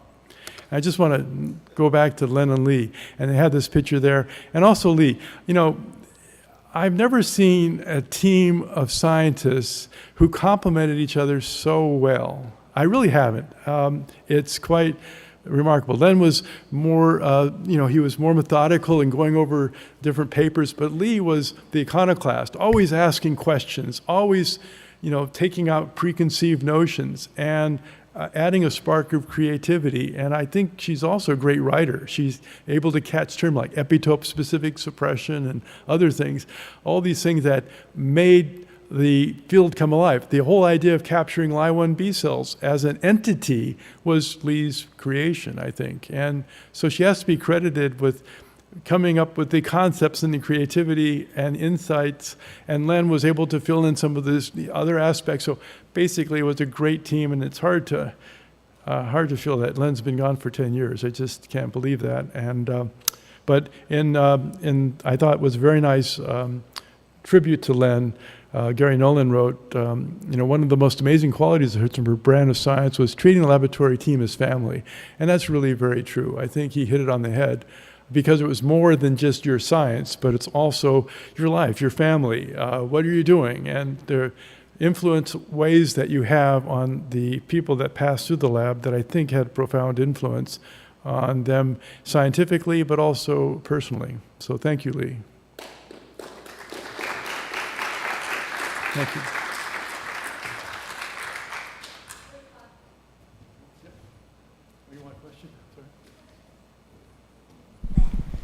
Wonderful talk. I really enjoyed that. In DLBCL, the cells that have gone through the germinal center, they tend to be quite aggressive. So I'm really struck in CLL that, as a category, the IG mutated ones, if you take that as a marker for having gone through the germinal center, the patients had a better prognosis. And in DLBCL, we often point to there's so many more, spontaneous mutations of off-target effects for AID. That's a very popular theory, and the mutation analysis bears that out. So in terms of genomic mutations in your two different types of CLL and gene expression differences, can you comment on that? Because clearly they're different diseases. It's very interesting. Major types that have been defined in diffuse large cell is germinal center type and ABC, or activated B cell type. And both of them actually have experienced probably the germinal center having mutations in their antibody genes. And it appears that you're absolutely right. They have mutations in a variety of different genes. It seems to have a higher mutational load, and perhaps through this has been able to find mutations which are clearly driving a more aggressive clinical disease than was intended. I think with regard to unmutated CLL, it does seem counterintuitive that more mutations is less of an active disease, but it's probably more of a developmental marker in terms of the stage of maturation, in that the leukemia probably originates from a more an earlier precursor cell. There may be attributes, because there's been some work whether such things as ZAP70 might be expressed in early pro-B cells to help with the early B-cell receptor stimulation. But I think, these are rationalizations after the fact, and I think that it's true that diffuse large cell is more aggressive, and the more aggressive of the two types is maybe the germinal center type. We do see germinal center and ABC types of diffuse large cell sometimes occurring in patients called Richter's transformation.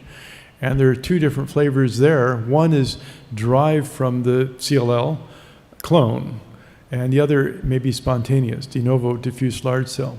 And those diffuse large cells that come from the clone obviously share the same VDJ rearrangement, and unlike the commonly de novo diffuse large cells, those diffuse large cells may not have mutations in their antibody genes. So you can derive that from the CLL. And they have a worse prognosis than your de novo diffuse large cell lymphoma. And so if you have a patient who has diffuse large cell lymphoma and Richter's transformation that's clonally related, typically life expectancy is a matter of months, and we're trying to improve that.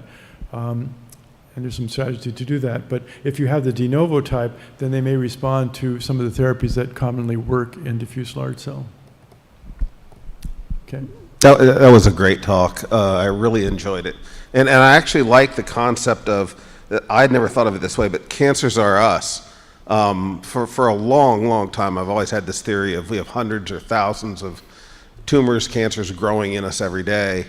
And the body has a way of dealing with it. And the mistake is you go in for a checkup and it gets discovered, and then you have a hammer and everything looks like a nail. And that's actually doing more harm than good. And Emperor of All Maladies, I don't know if you saw the PBS special, but they talk about just kind of the history of cancer therapy and how we've overtreated so much. Yes, it's been estimated that before the year 2003, I believe, that the chance of being helped by seeing an oncologist was less than 50-50. And this actually, ironically, is in cardiology. If you're going to have a heart attack, have it when the cardiologists are all at the cardiac convention, they've done the studies, and your outcomes are better when the residents are treating you and not the doctors. Well, yeah, I think it is sobering. Just don't get sick. One question, that nurse cell, in a brief way, what's the origin of that cell? Developmentally, where does it come from? Well, it's actually hematopoietic in origin, expresses CD45, low levels of CD14, has very distinctive features, but it probably derives from a monocytoid feature series. If you think of monocytes are just the chameleons of the hematopoietic system, because there are Kupffer cells in the liver, there's alveolar macrophages, you have all sorts of different cells which come from monocytes, and they fit into the place and they adapt, and they oftentimes get into this foliage wall. You have this association of lymphoma-associated macrophages, also heavy lymphoma involvement, or other tumors may have this sort of reaction where they get cells that actually are co-conscripted into the tumor. And I think with regard to nurse-like cells, we call them that because we wanted to be unbiased, but we had a beer on that. I was betting that it might be monocytoid. I won the beer, but I've never gotten it. But there was also some concern it might be a mesenchymal type cell.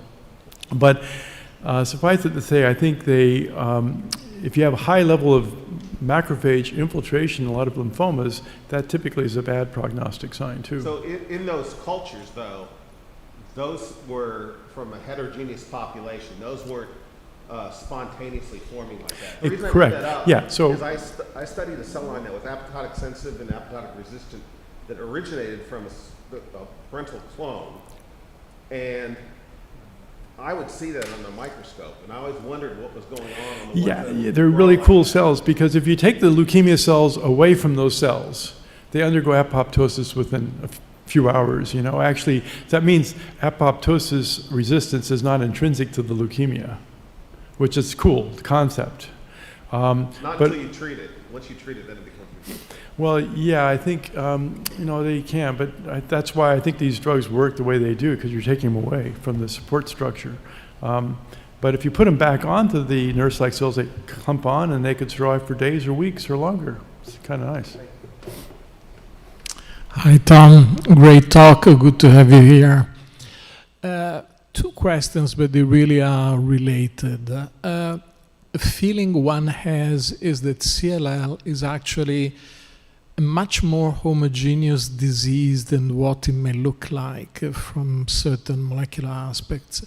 ZAP70 data, ROR1 data kind of reinforce this type of thing. So I wanted to have your feedback on this. And on the other side, some of the most commonly expressed IgGs on the surface.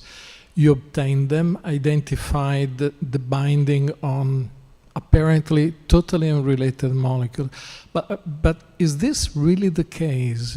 Has anybody co-crystallized targets and tumors? As you know, you may share not only an epitope in sequence, in amino acid sequence, but as a shape and hydrophobic salt bridges, this type of things, which may provide a clue for something more common in between all this difficult mess. Well, both questions, you're absolutely correct. I agree with you. I think with the first part is, I don't prefer to break things apart too much unless you can really show that they have clinical or functional significance that seems to be tied with the distinction there. And in the case of mutation, I do think it does help to look at the ontogeny of the CLL and know that there are, but the disease has many similar features, whether it's mutated or unmutated. They can share many common features, which kind of prescribes a kind of a common pathway for development of this leukemia. And so they are more commonly look the same than they do differently. But as far as the other aspect of the structure, yes, crystallographically, they do have tendency of a broad cliff that can allow for it to bind to different substrates. But you're absolutely right. Whenever you identify an antibody binding to X, and you can't say, well, gee, I found the right antigen. Antibodies are very promiscuous anyway, and that's the fallacy. When we have anti-X, we think it's only binding X. And therefore, it's impossible to really say that X is driving the disease, because it's all after the fact. You'd have to demonstrate that prospectively. So I think that needs to be done. And we are looking at still some transgenic models and some of this. Actually, I'm really excited about, I always learn from patients, and sometimes you could see patients and find unremarkable things. And one of the aspects here that we commonly encounter is hypogammaglobulinemia, where the antibody levels of these patients go down, but they have a very high frequency of autoimmunity, autoimmune thrombocytopenia, autoimmune hemolytic anemia. But the antibody goes down, and then the disease is heating up more. And in one particular patient, I treated with what I commonly do, IVIG, because they have frequent infections, one after the other. And so I reconstitute IG, and that really keeps them out of the hospital where they don't have the infections. And in this one patient, I decided to treat with the IVIG and wait before we started any therapy. And then his disease started to respond. He actually achieved a complete remission with just IVIG alone. And so therefore, it could be that this autologous signaling that we're seeing could be inhibited by exogenous IG, which for some reason is depressed in this disease, which I'm trying to figure out.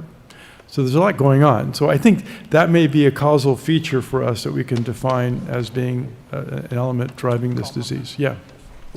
Tom, it's a great talk. So I have one question. So a study have also shown that the human CLL surprisingly expressing CTL4. So we find this very similar thing in the mouse. So we got the EU TCL transgenic mice from your lab. So we find the increased expression of CTL4 in the B1 tumor in this mice model. And CD4. CTL4, which is the very... Yeah, CCL4, yes. Yeah, so I wonder, this is also another, like the CD5, ZAP70, it's the T-cell marker. So I wonder, has you paid attention to this molecule, and does that can be serve as the diagnosis distinguishing the muted or versus non-muted type of the BCL? And what's the function of that molecule expression on that tumor? Do you have any Well, I know they express a variety of different chemokine receptors. We focused a lot on CXCR4, SDF1, receptor, and but you have CCL4 and other CCL5, and with Jan Berger, it appears that the level, you can actually see levels of the chemokine that might be there in the blood seems to associate with the progression of the disease, and so high levels of CCL4 or CCL5 may be actually associated with more active disease. And no, I mean the CTL4. Right. Yeah. Yeah. So we haven't, it is I think that in terms of distinguishing it from other CLLs who are using it, we haven't done it to distinguish different types of CLL. I don't know if you have information on that, I'd be interested. Okay. Thanks. Okay, thank you. All right, so thank you. we really run behind on the schedule. So how many minutes we want to break? 15 minutes or 10 minutes? Maybe we have 15 minutes break, so we can come back in 11:45. Yeah.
Okay, I asked them.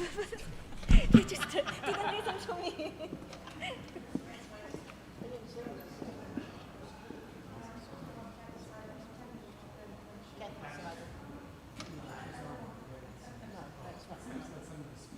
She was supposed to be before Bita, but they are in that she's not here.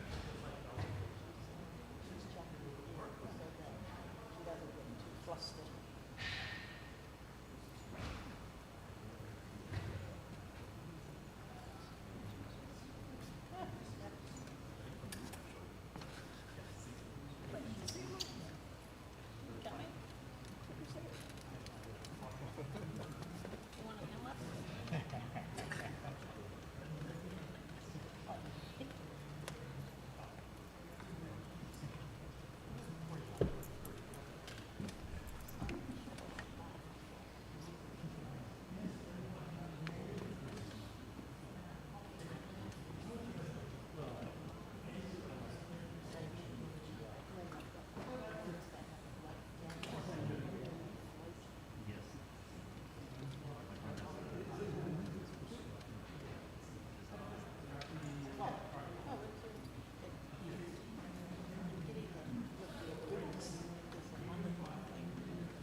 So we will continue with the last speaker. It's the Bita Sahaf. Yeah. After that, we'll have lunch. Yeah, sorry, it's quietly.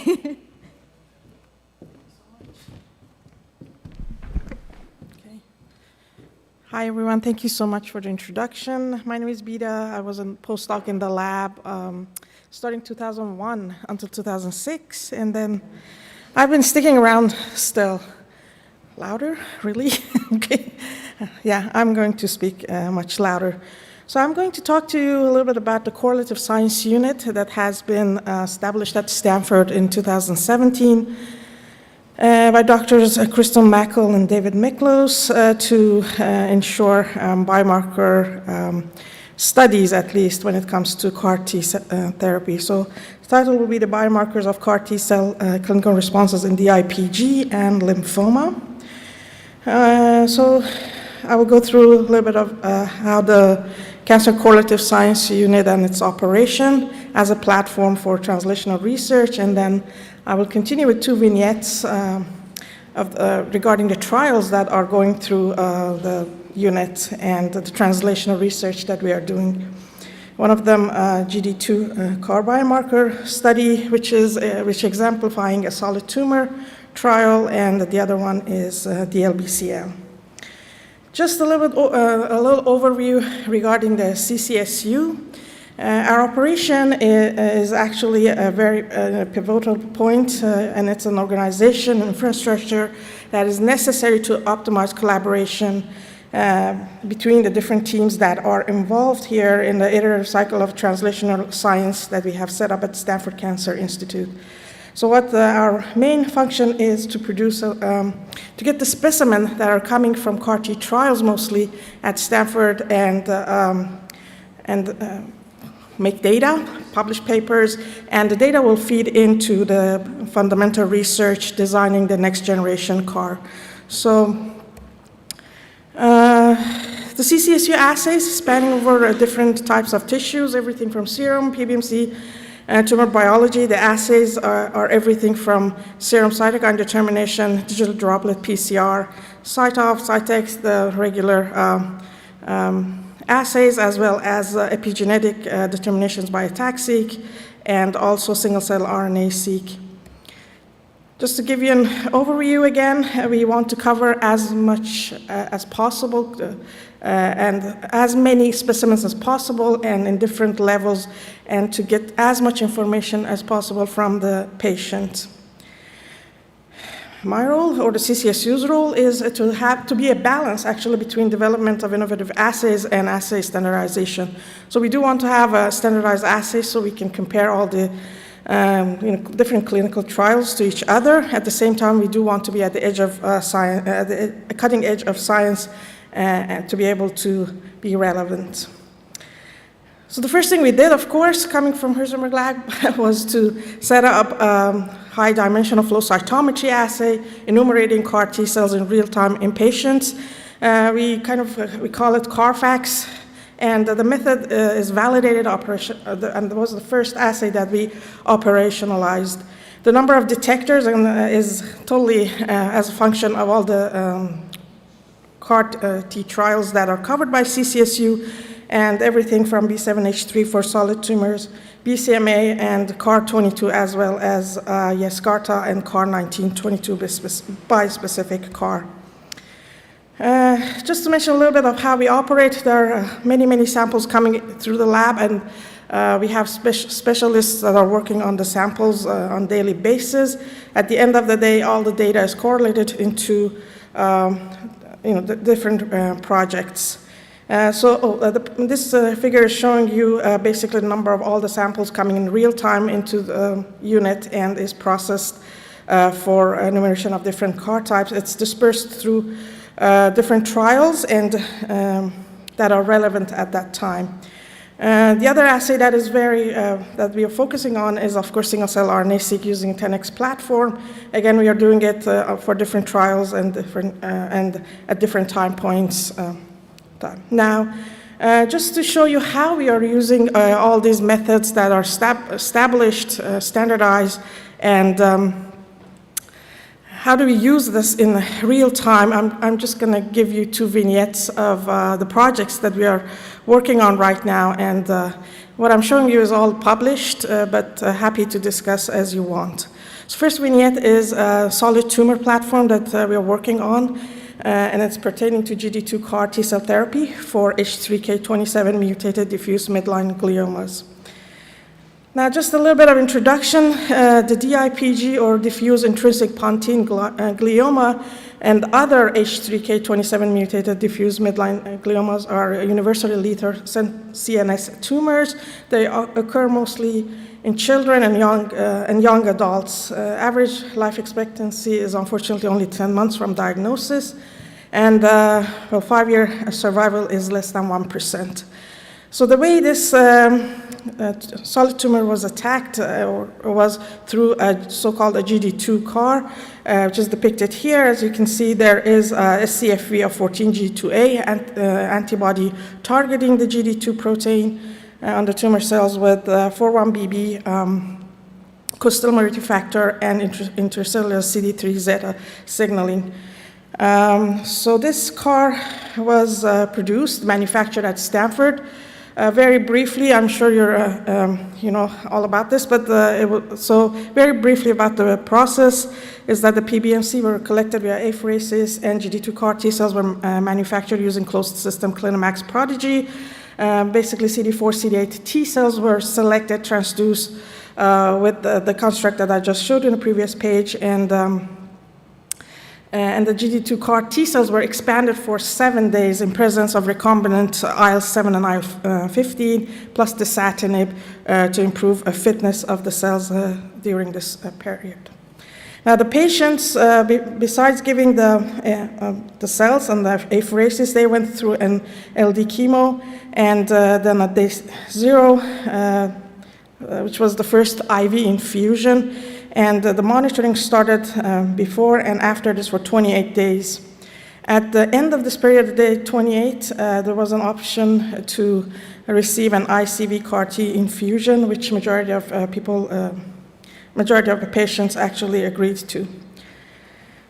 During this time, of course, we had our correlative specimens taken at the different time points, and what we were just the samples that we were able to obtain was peripheral blood, of course, for enumeration of CAR T cells, and then Ommaya taps. Now, the Ommaya was put in as a standard of care for these patients, but we certainly used it a lot for getting CSF, and the tap was done on a bi-weekly basis. Clinically, the patients benefited from the CAR T therapy. What I'm showing you here is a picture of showing the tumor contraction after IV here on top, if you can see my cursor. And as you can see here, the tumor pre-treatment is contracted after IV infusion of the cells. Now then again, at day 28, the tumor was starting to come up again. However, the IC infusion contracted the tumor yet again. So that highlighted the very need for several infusions of this CAR T and probably an ICV format to help the patient. Again, clinically, this patient had a better, stronger left side movement after ICV treatment. Now, this prolonged the lifespan of the individual for 2.5 years, but what we could see, a postmortem examination of the brain, was that we definitely could see T cells in the brain area where the tumor was located. However, the cortex, which was devoid of any tumor at that time, did not include any T cells. Upon qPCR determination of the CAR T specific sequence, CAR T specific probe, we also could confirm that the CAR T cells were present in pons where the tumor was, however, a very low amount in cortex. This is basically consistent with showing that there was on tumor specificity of this CAR. Now, the other place that we used all the assays that I just talked to you about was to determine whether we could see this CAR T cell circulating in peripheral blood versus CSF. What I'm showing you here is the qPCR again on the 4 patients, depicted here in different, and they're color-coded in different colors here. And what I'm showing you is a copy number of the GD2 CAR DNA during the time. As you can see, 3 out of 4 patients had the pretty good persistence of these CAR T cells over 90 days. For the patients who were receiving the ICV, we did see another peak coming up after the ICV treatment. Our flow cytometry assay was not very helpful because it seemed like that the CAR T cells were down-regulated in these patients, and we couldn't measure CAR T in circulation. The other thing we did at CCSU was to develop a digital droplet PCR, measuring the copy numbers for the muted form of the DNA, H3K12 mutation in cell-free CSF. And this assay, again, was developed, validated, and run for the samples. Here I'm showing you 2 different patients for whom we measured the mutated DNA in CSF. Here, as you can see, the number of mutation copy numbers detected in cell-free CSF was moderately increased and go down after IV, while in ICV resulted in higher increase in this mutated DNA prevalence in CSF, attesting to lytic activity and tumor destruction. Another patient that seemed to follow the same kind of pattern. Cytokines were also measured, something that we're using the Luminex system to measure the cytokines, both peripheral blood and CSF. In these 4 patients demonstrated an increased pro-inflammatory cytokines, including interferon gamma, IL-6, and TNF-alpha, both after IV infusion in blood and in CSF, as well as after ICV infusion, which proved to be much more efficient. Very briefly, we also conducted single-cell RNA-seq profiling using the 10x platform. By then, we had the method and pre-processing validated in the lab, and we could investigate the cell types and transcriptome through the cells. And just studying these 4 patients in different time points, as depicted here, pre-infusion, as well as different time points after IV and ICV infusion, we could, right off the bat, we could see 2 very different transcriptome profile coming up here, exemplified by 2 patients, which very different courses of course of the disease and disease control. This is an ongoing study. Now we have done single-cell RNA-seq on more than 500 samples, and looking forward to talk to you about this when we are really done with this study. Another example of how we processed samples and were able to detect some biomarkers of CAR T responses was in lymphoma, treated with the standard of care Yescarta or CAR-19. So underlying mechanism of response and toxicity is key to understanding the CAR T therapy. With many CAR T therapy becoming the standard of care, this is of utmost importance. So again, we are understanding the CAR T cells, hoping to be able to provide everything we know to design the next generation of CAR T cells.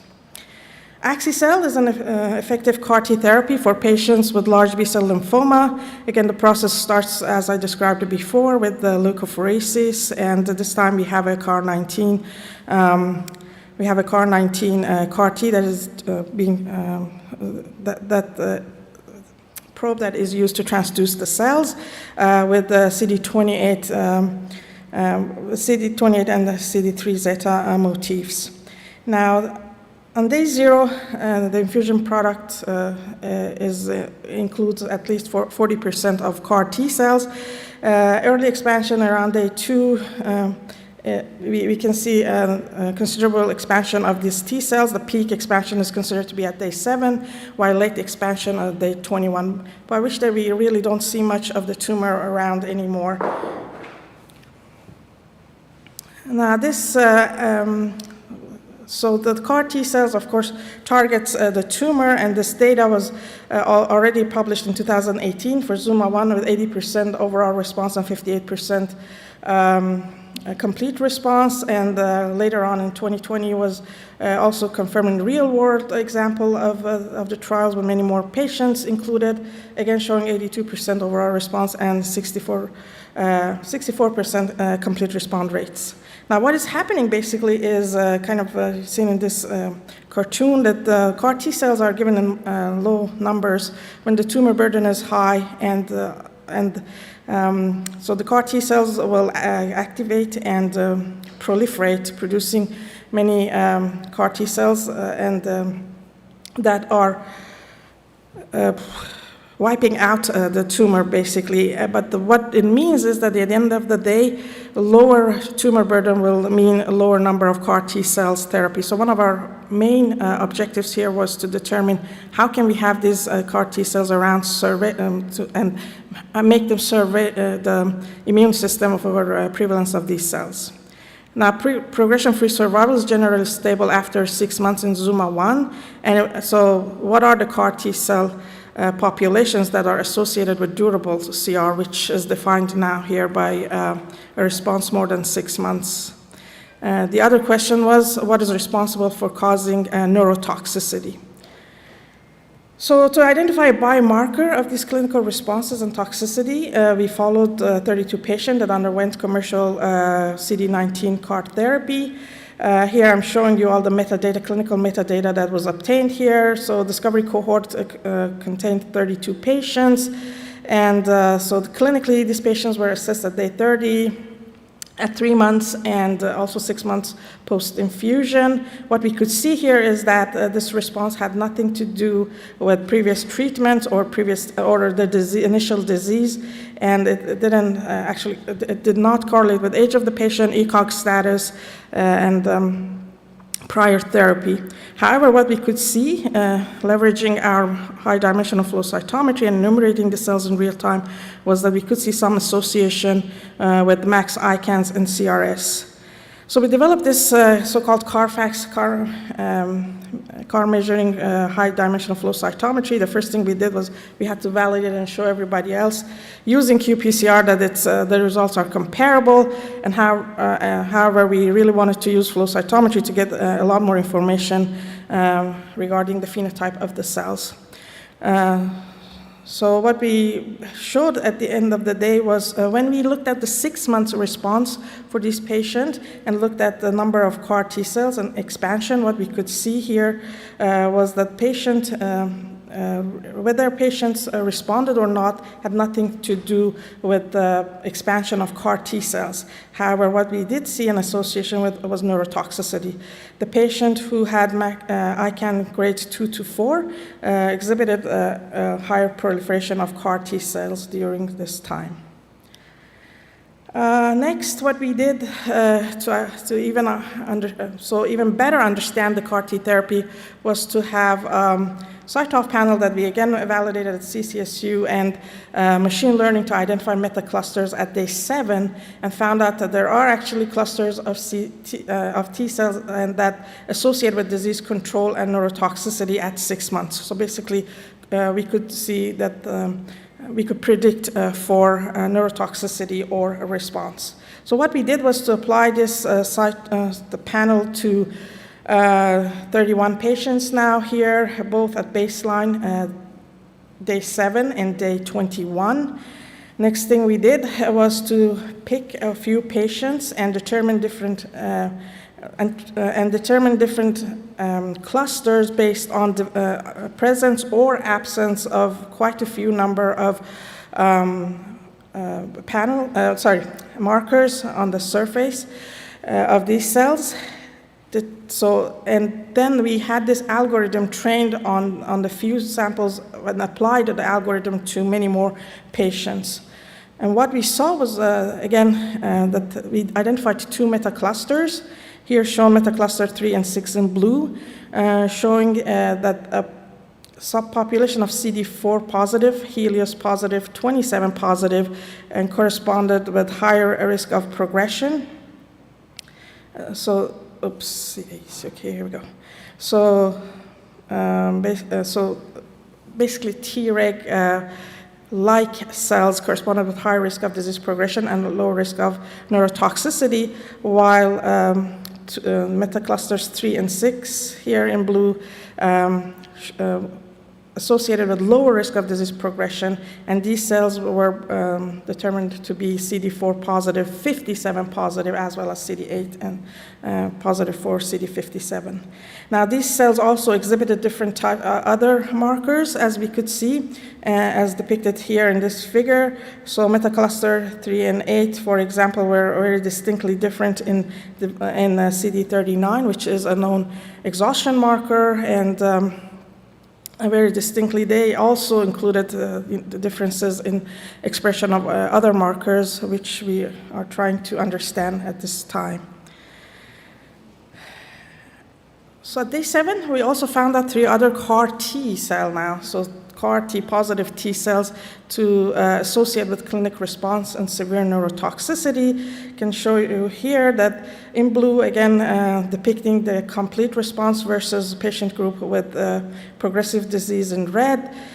We identified a CD57 TBET positive T cells, CAR T cells, to be relating to a good response and more prevalent in patients who exhibited complete response, while we had a Helios positive, CAR positive that actually were most prevalent in patients with progressive disease. Now, this was interesting because the CAR T exhibiting this phenotype could actually translate into benefit in benefit in survival. And here, what I'm showing you down here is the Kaplan-Meier curve for patients who are stratified only based on these populations. And as you can see, so this patients with TBET positive, 57 positive cells overall exhibited a better survival than the other. We also found out that CD57 Helios positive population were present in patients that had lower neurotoxicity. Deep profiling, again, using 10x platform, identified the same Helios positive 57 negative T cell subset and revealed that even these T cells were actually limited in clonal expansion. The way we did the experiment was to use the 10x platform and on sorted CAR T cell on day 7 and for 9 different DLBCL patients. At the same time, we used CytSeq to identify CD57 positive. Being a glycoprotein, we could only rely on antibody for detection. And of course, at the same time, we used the single cell platform to look at the TCR sequencing here. Using CytSeq, we could identify these 3 populations that are color-coded and presented in this UMAP, and we were able to distinctly look at the transcriptome profile of all of this, different cell types. The Helios positive cells, for example, was really great to know that they coincided with FOXP3 positive cells, so basically showing us that these are CAR T regulatory T cells that were present there, and we could only identify them by Helios at the time. So a lot more to be parsed out from this analysis soon.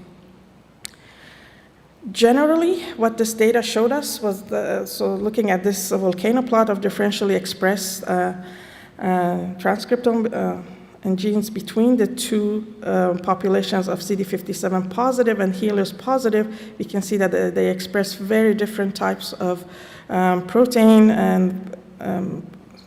and transcriptional factors, and most prominently, I can identify the FOXP3 here that were really a surprise to us at that time.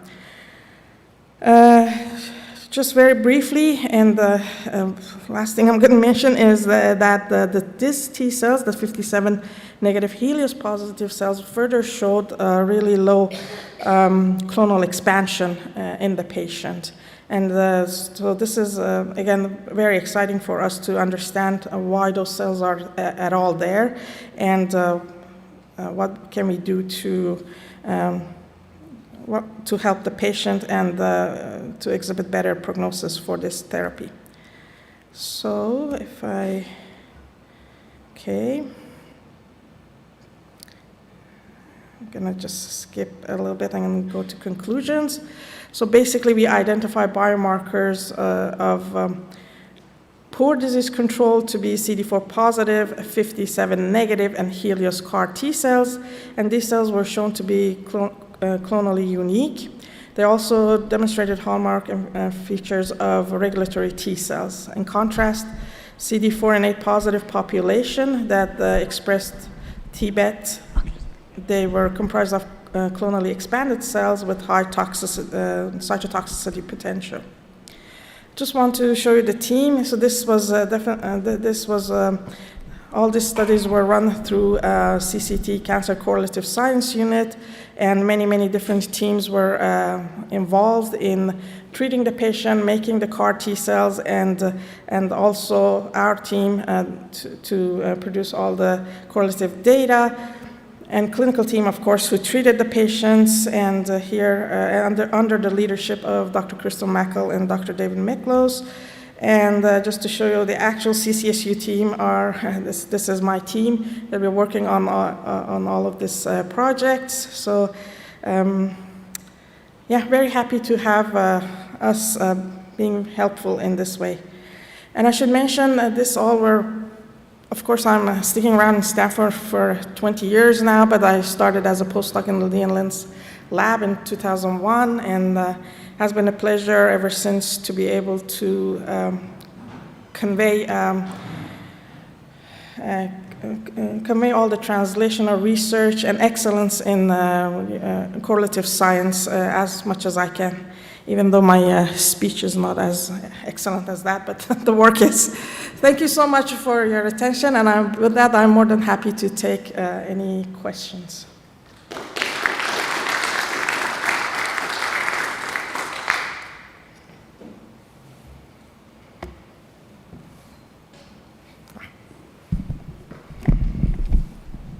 Nice job.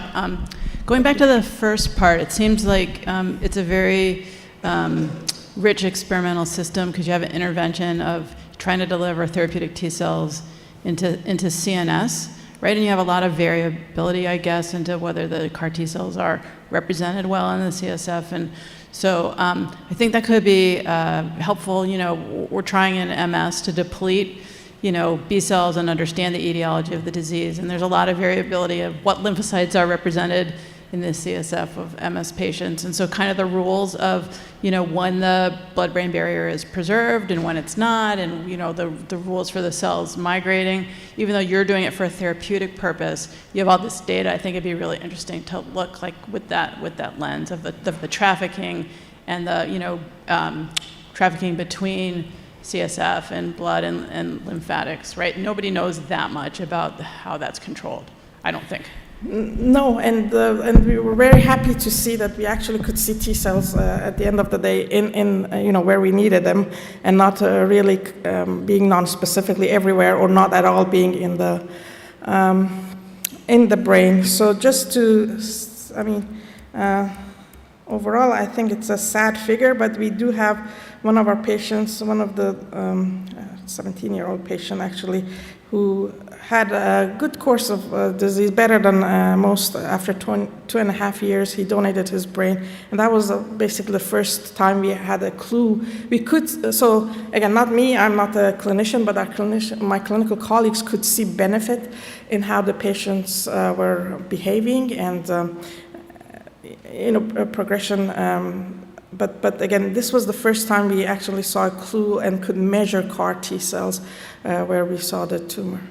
I hope I clarify to the best of my ability.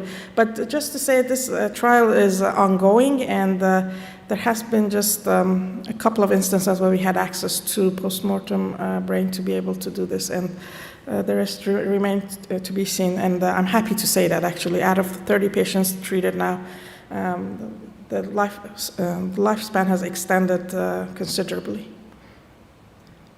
And it's not curative yet, but we're hoping with all the work that we are doing that we get to that point. Yeah. Okay, thank you so much for your attention. Thanks, Bita. Thank you. So the last speaker of this morning will be Cassie Seidl. Yeah.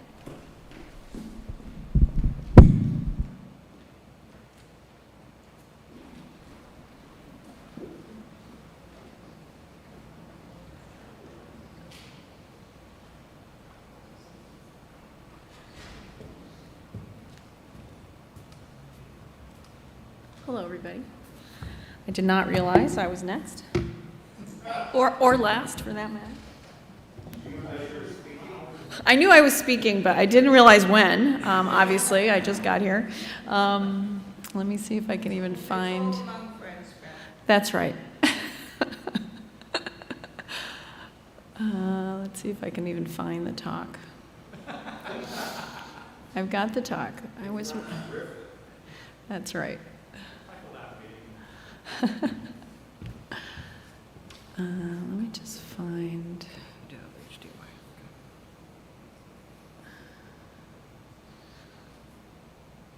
Let me find everything, and then I will. For some reason, I'm not finding it.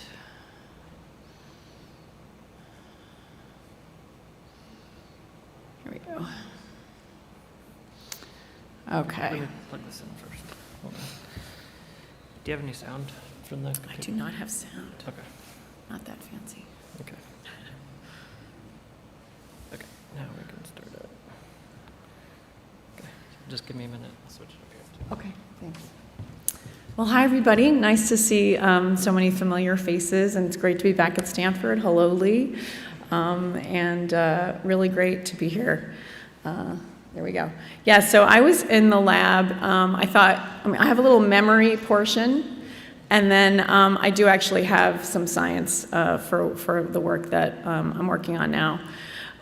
So I started in the lab 1988 to 1996, one of the long grad student times, late bloomer kind of person.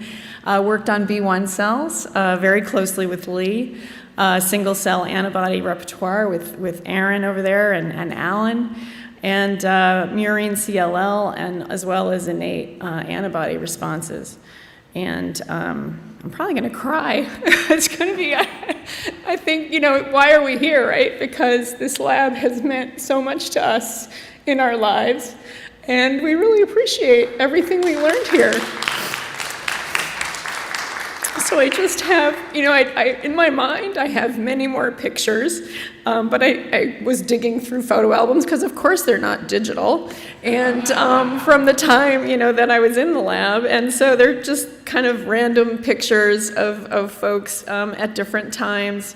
And I was just thinking about, what were the life lessons? Not just the science lessons. Of course, I learned science lessons as well, but there were also life lessons that I learned from Len and Lee, right? And from Len, you can learn something from anyone, right? Like anyone in the world, you can learn something from them.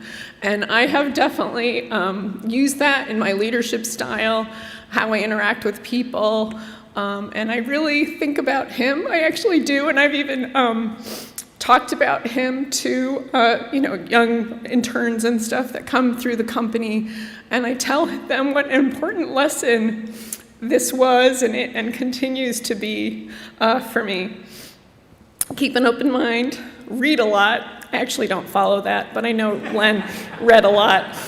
Ask questions until it makes sense, right? No question's a dumb question, right? And chances are, if it doesn't make sense to you, it's not going to make sense to someone else. And so just, you're smart enough, just ask the question to get to the bottom of what someone's trying to communicate. And then, of course, you might want to consider NAC in whatever experiment you're doing.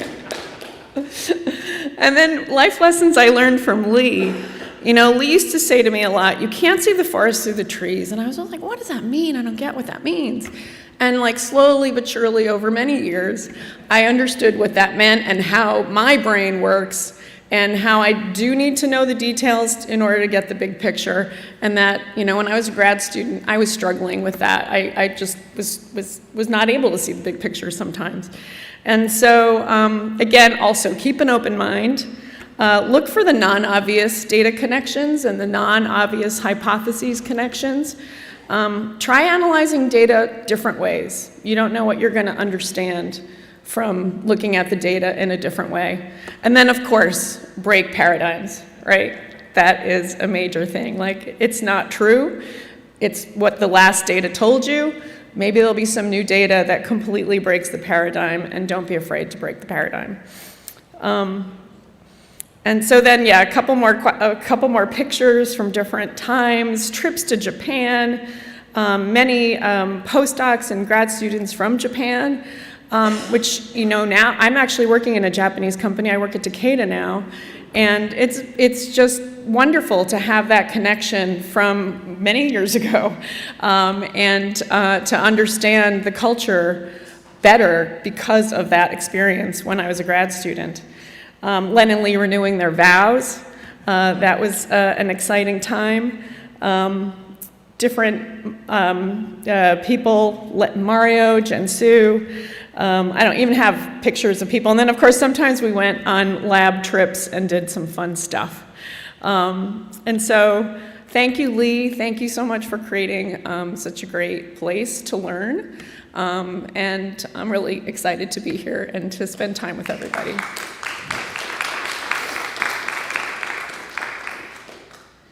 So now to some science. Many years later, is that in the right format? Yeah. So I am now, unbelievably, the head of a preclinical oncology group at Takeda, which has a lot of immuno-oncology type of drugs. And so I thought I would talk about one of them, which is called the COBRA molecule, which is a conditionally CD3 activated bispecific. It's dependent on proteases in the tumor. And so I thought I'd talk about that because it's, we spend a lot of time in the lab working on antibodies, purifying antibodies, conjugating antibodies, using them on FACS, and just characterizing them. What do they mean? What do these different subsets mean? And of course, we know the first patent for humanized antibodies came from this lab, and just the immense amount of work and therapeutic potential that antibodies continue to have.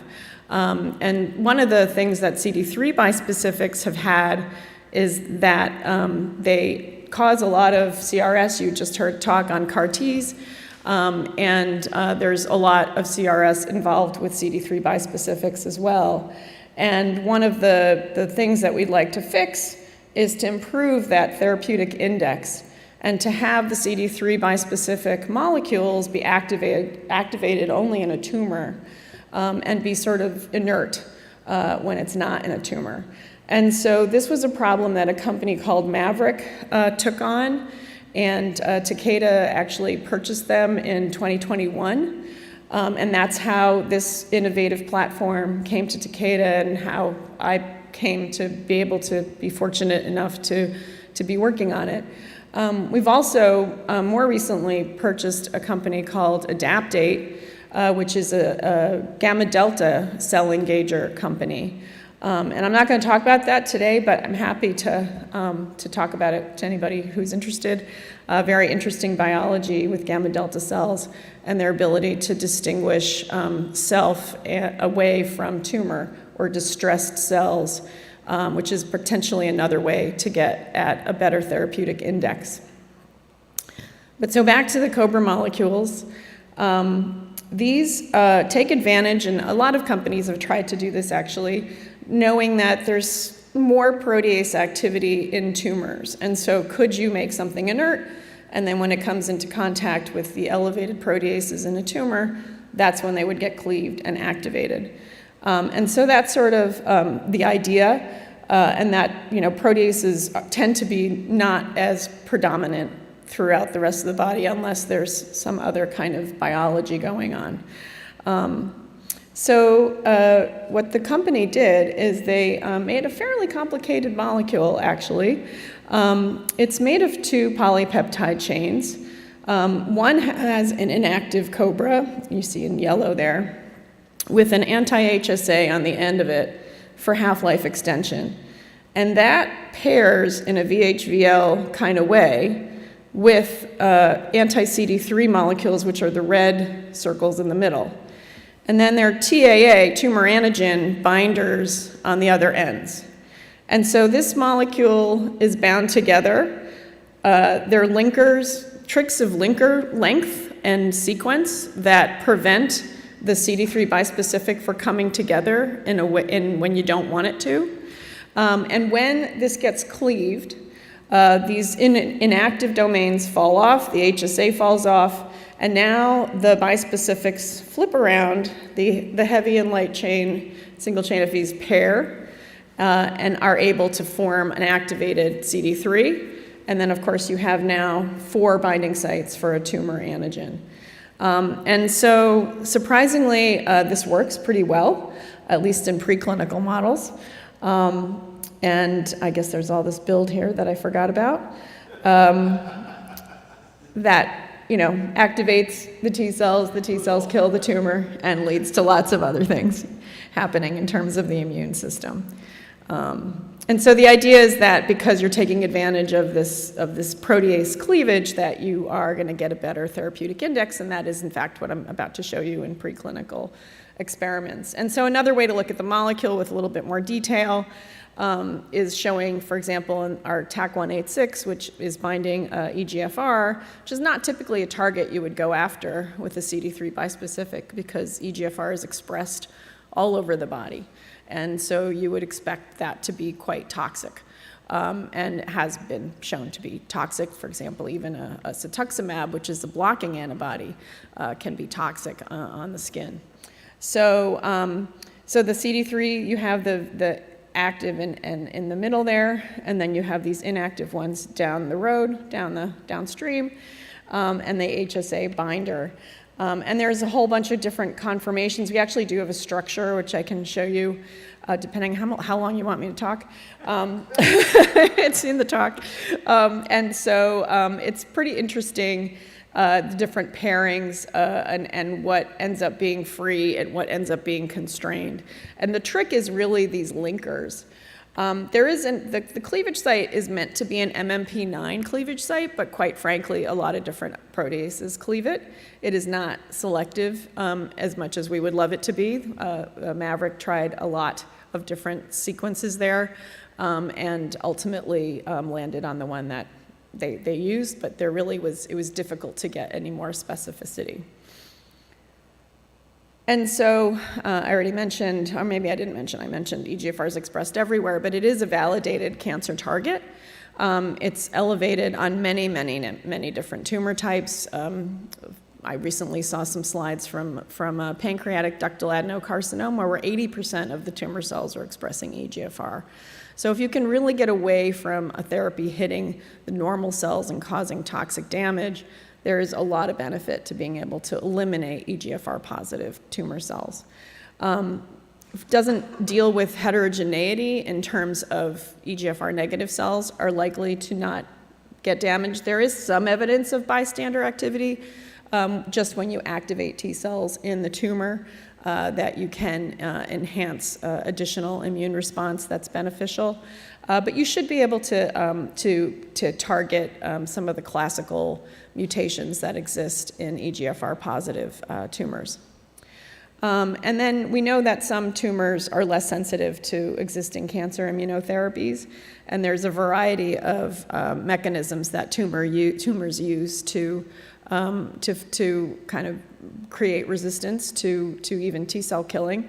And so having different armaments and allowing us to do maybe sequential combination strategies or different kinds of combinations at the same time can really be beneficial for some of these heterogeneous tumors. We know basically all tumors are heterogeneous anyway, so we have to be sort of prepared for being ready for what's next.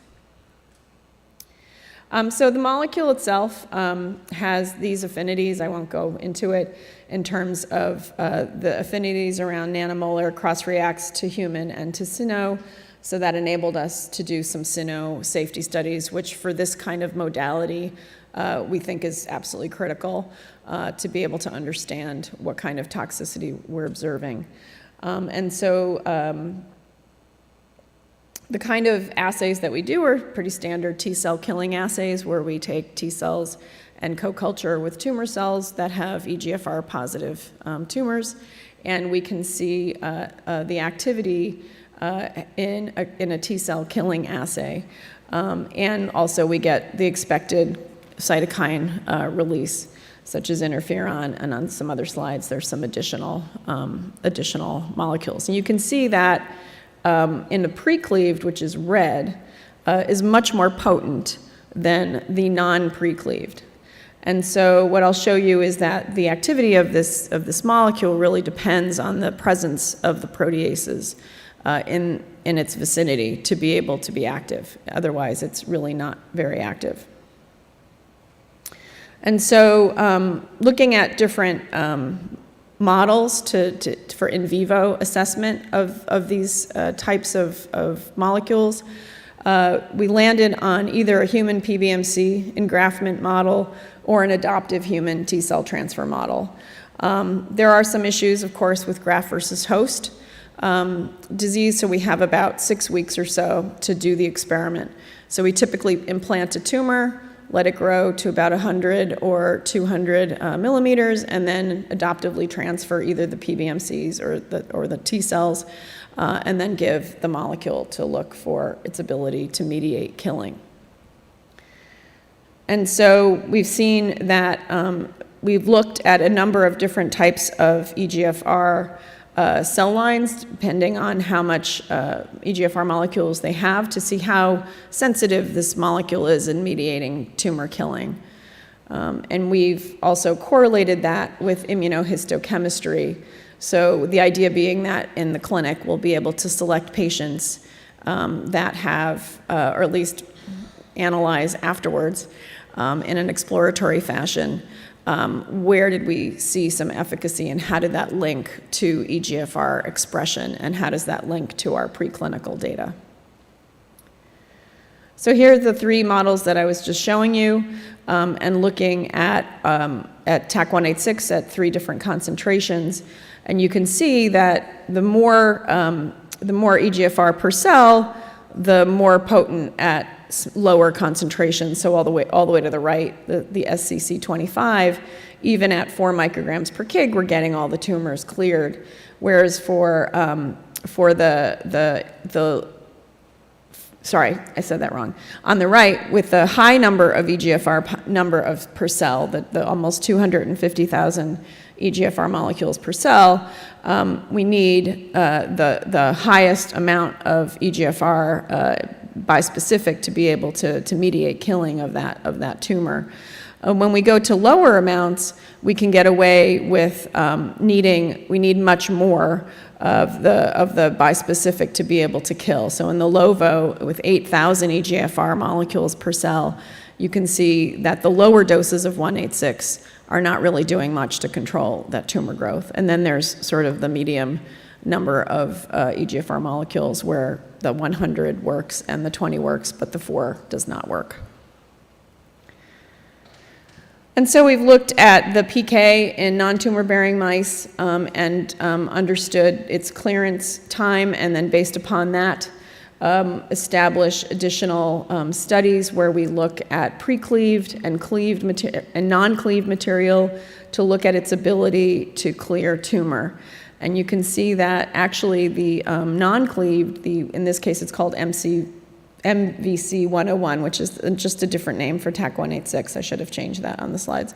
That you are able to clear the tumors at the 100 microgram per kg dose.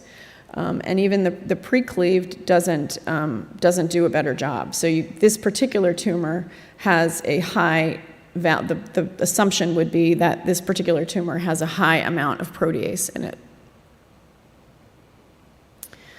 we've seen that the cleaved 186 accumulates in the tumor, and it's very rapidly cleared from the plasma. So one of the things that's a little difficult with this, because as you can imagine, there's many different conformations of these molecules in its inactive form, and then as it's becoming active, there's the part that's falling off, there's the part that's a monomer, there's the part that then is a dimer, and so being able to distinguish all these in PK assays is a bit challenging. And so, yeah, to say the least. And so we don't have as much information as we like in terms of, okay, once we inject it, is it cleaved immediately? Is there enough protease in the blood to cleave it immediately? We see that it disappears in the blood, but is that because it's traveled quickly to the tumor, or is that because it's cleaved and now we can't detect it?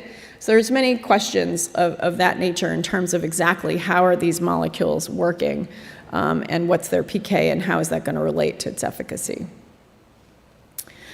We do know that in tumors where protease activity is high, we get very good activity, both for intact and cleaved molecules. We always use the pre-cleaved molecule as a positive control in these kinds of experiments. And even with MMP high or MMP low, we can see cleavage and activation. So this molecule is now in the clinic in phase 1, looking at a number of different types of EGFR positive tumors. And hopefully we'll have data in the next year or so. Takes a long time. It's not as fast as a mouse experiment. So B7H3 is another tumor target that we've been working on. And this is also overexpressed in a number of different tumor types, shown here, some of them like head and neck or kidney cancer, glioblastoma, and so on. It's a broad tumor antigen, and actually has a bit of a safer profile in terms of its expression on normal tissues. It's less problematic than EGFR. And so we have another molecule called TAC280, which is highly efficacious in a number of different tumor models that are expressing B7H3. And shown on the right are additional cytokine responses that happen in a control bispecific antibody, so pre-cleaved, where you get much more cytokine produced than in the TAC280. So showing that you still get efficacy, but you have a greater safety window. And same with IL-6 in tumor-bearing mice and in cyno animals. We could see the presence of some cytokines being activated at very high doses, but at the lower doses, it's definitely safer than a typical CD3 bispecific. So the way that we determined what the relative safety window is for all of these molecules, we have an efficacy signal in our mouse models, and then we treat them in non-human primates. Non-human primates, of course, don't have any tumors growing in them, so we get a maximum tolerated dose in the non-human primates, and then the ratio of that dose to the efficacious dose in the mouse is the therapeutic index that we're calculating for how we go into the clinic. And so that's how we've determined what doses we should start with in the humans. And we have, of course, had to start very low, as is classic for these kinds of modalities, that you have to start at low doses to ensure that you're going to be safe. So just a summary of these molecules. They are dependent on the tumor antigen being there in terms of, like any, I should have mentioned, but I'm sure this room knows, CD3 doesn't tend to work very well on its own. It needs to be cross-linked, and the tumor antigen is providing that cross-linking. So it's really getting activated only in the presence of the tumor antigen. And then it's also only getting activated in the presence of the proteases. And so those two things together are giving us a putative improvement in our therapeutic index relative to standard CD3 bispecific molecules. And that's basically the gist of it. I think maybe I'll stop there. Let's see the picture. So this is the structure of the Cobra molecules, and they all sort of have their same, they've looked at a couple of them, and they're all quite similar. And so this is in the inactive state. You could see that HSA is sort of flopping around. You've got the inactive domains there in yellow, and then the business ends, the antigen binding and the CD3 are sort of glommed together, but they're not active. And only one of the inactive domains seems to be truly binding the CD3. So that seems to be sufficient for inhibiting the activity of this molecule until that whole piece is coming off. And the linker between the CD3s is such that it's constrained and they can't fold on themselves. So they need to be paired with the other chain. So they need a second chain to pair. So it's very cool technology. I won't go through all these different linkers. A lot of different linkers were tested, as I mentioned at the top, and we landed on the one that is the best one. So yeah, Maverick was a great company, very innovative folks that did this work. And we are now, these are in the clinic at Takeda, and we have a number of follow-on molecules where we continue to expand and play with them and try to understand the rules of how these complex molecules work. So thanks very much for your attention.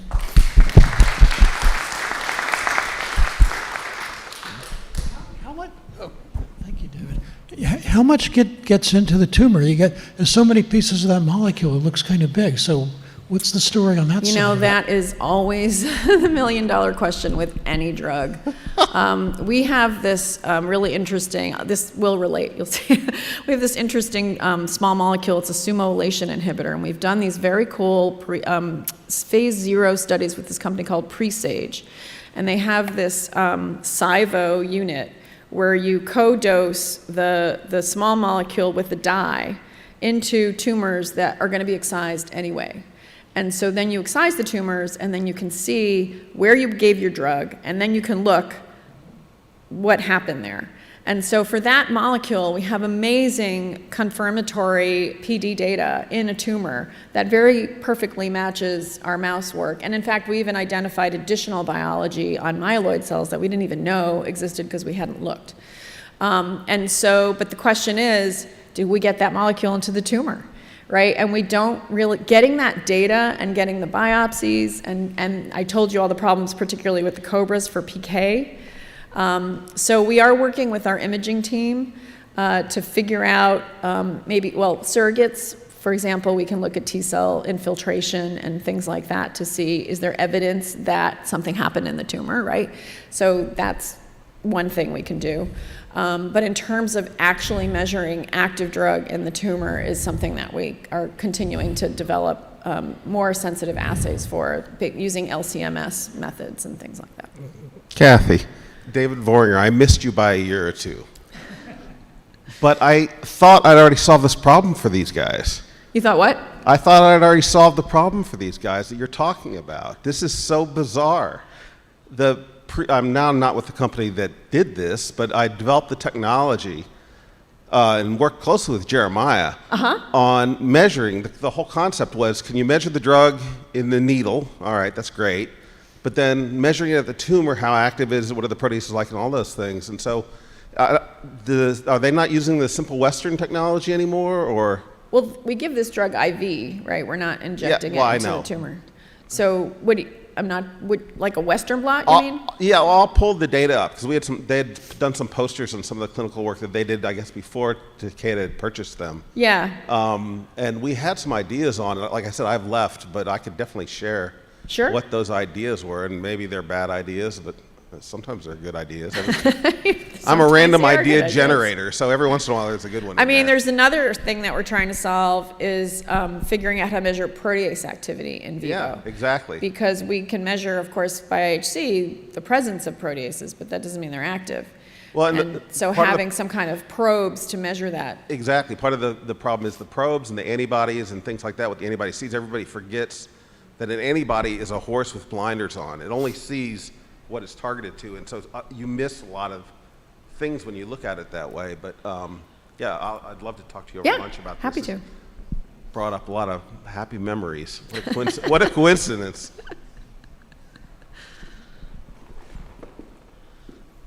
So thanks again for the four speakers for the four great talks. So two announcements. The lunch will serve in the patio.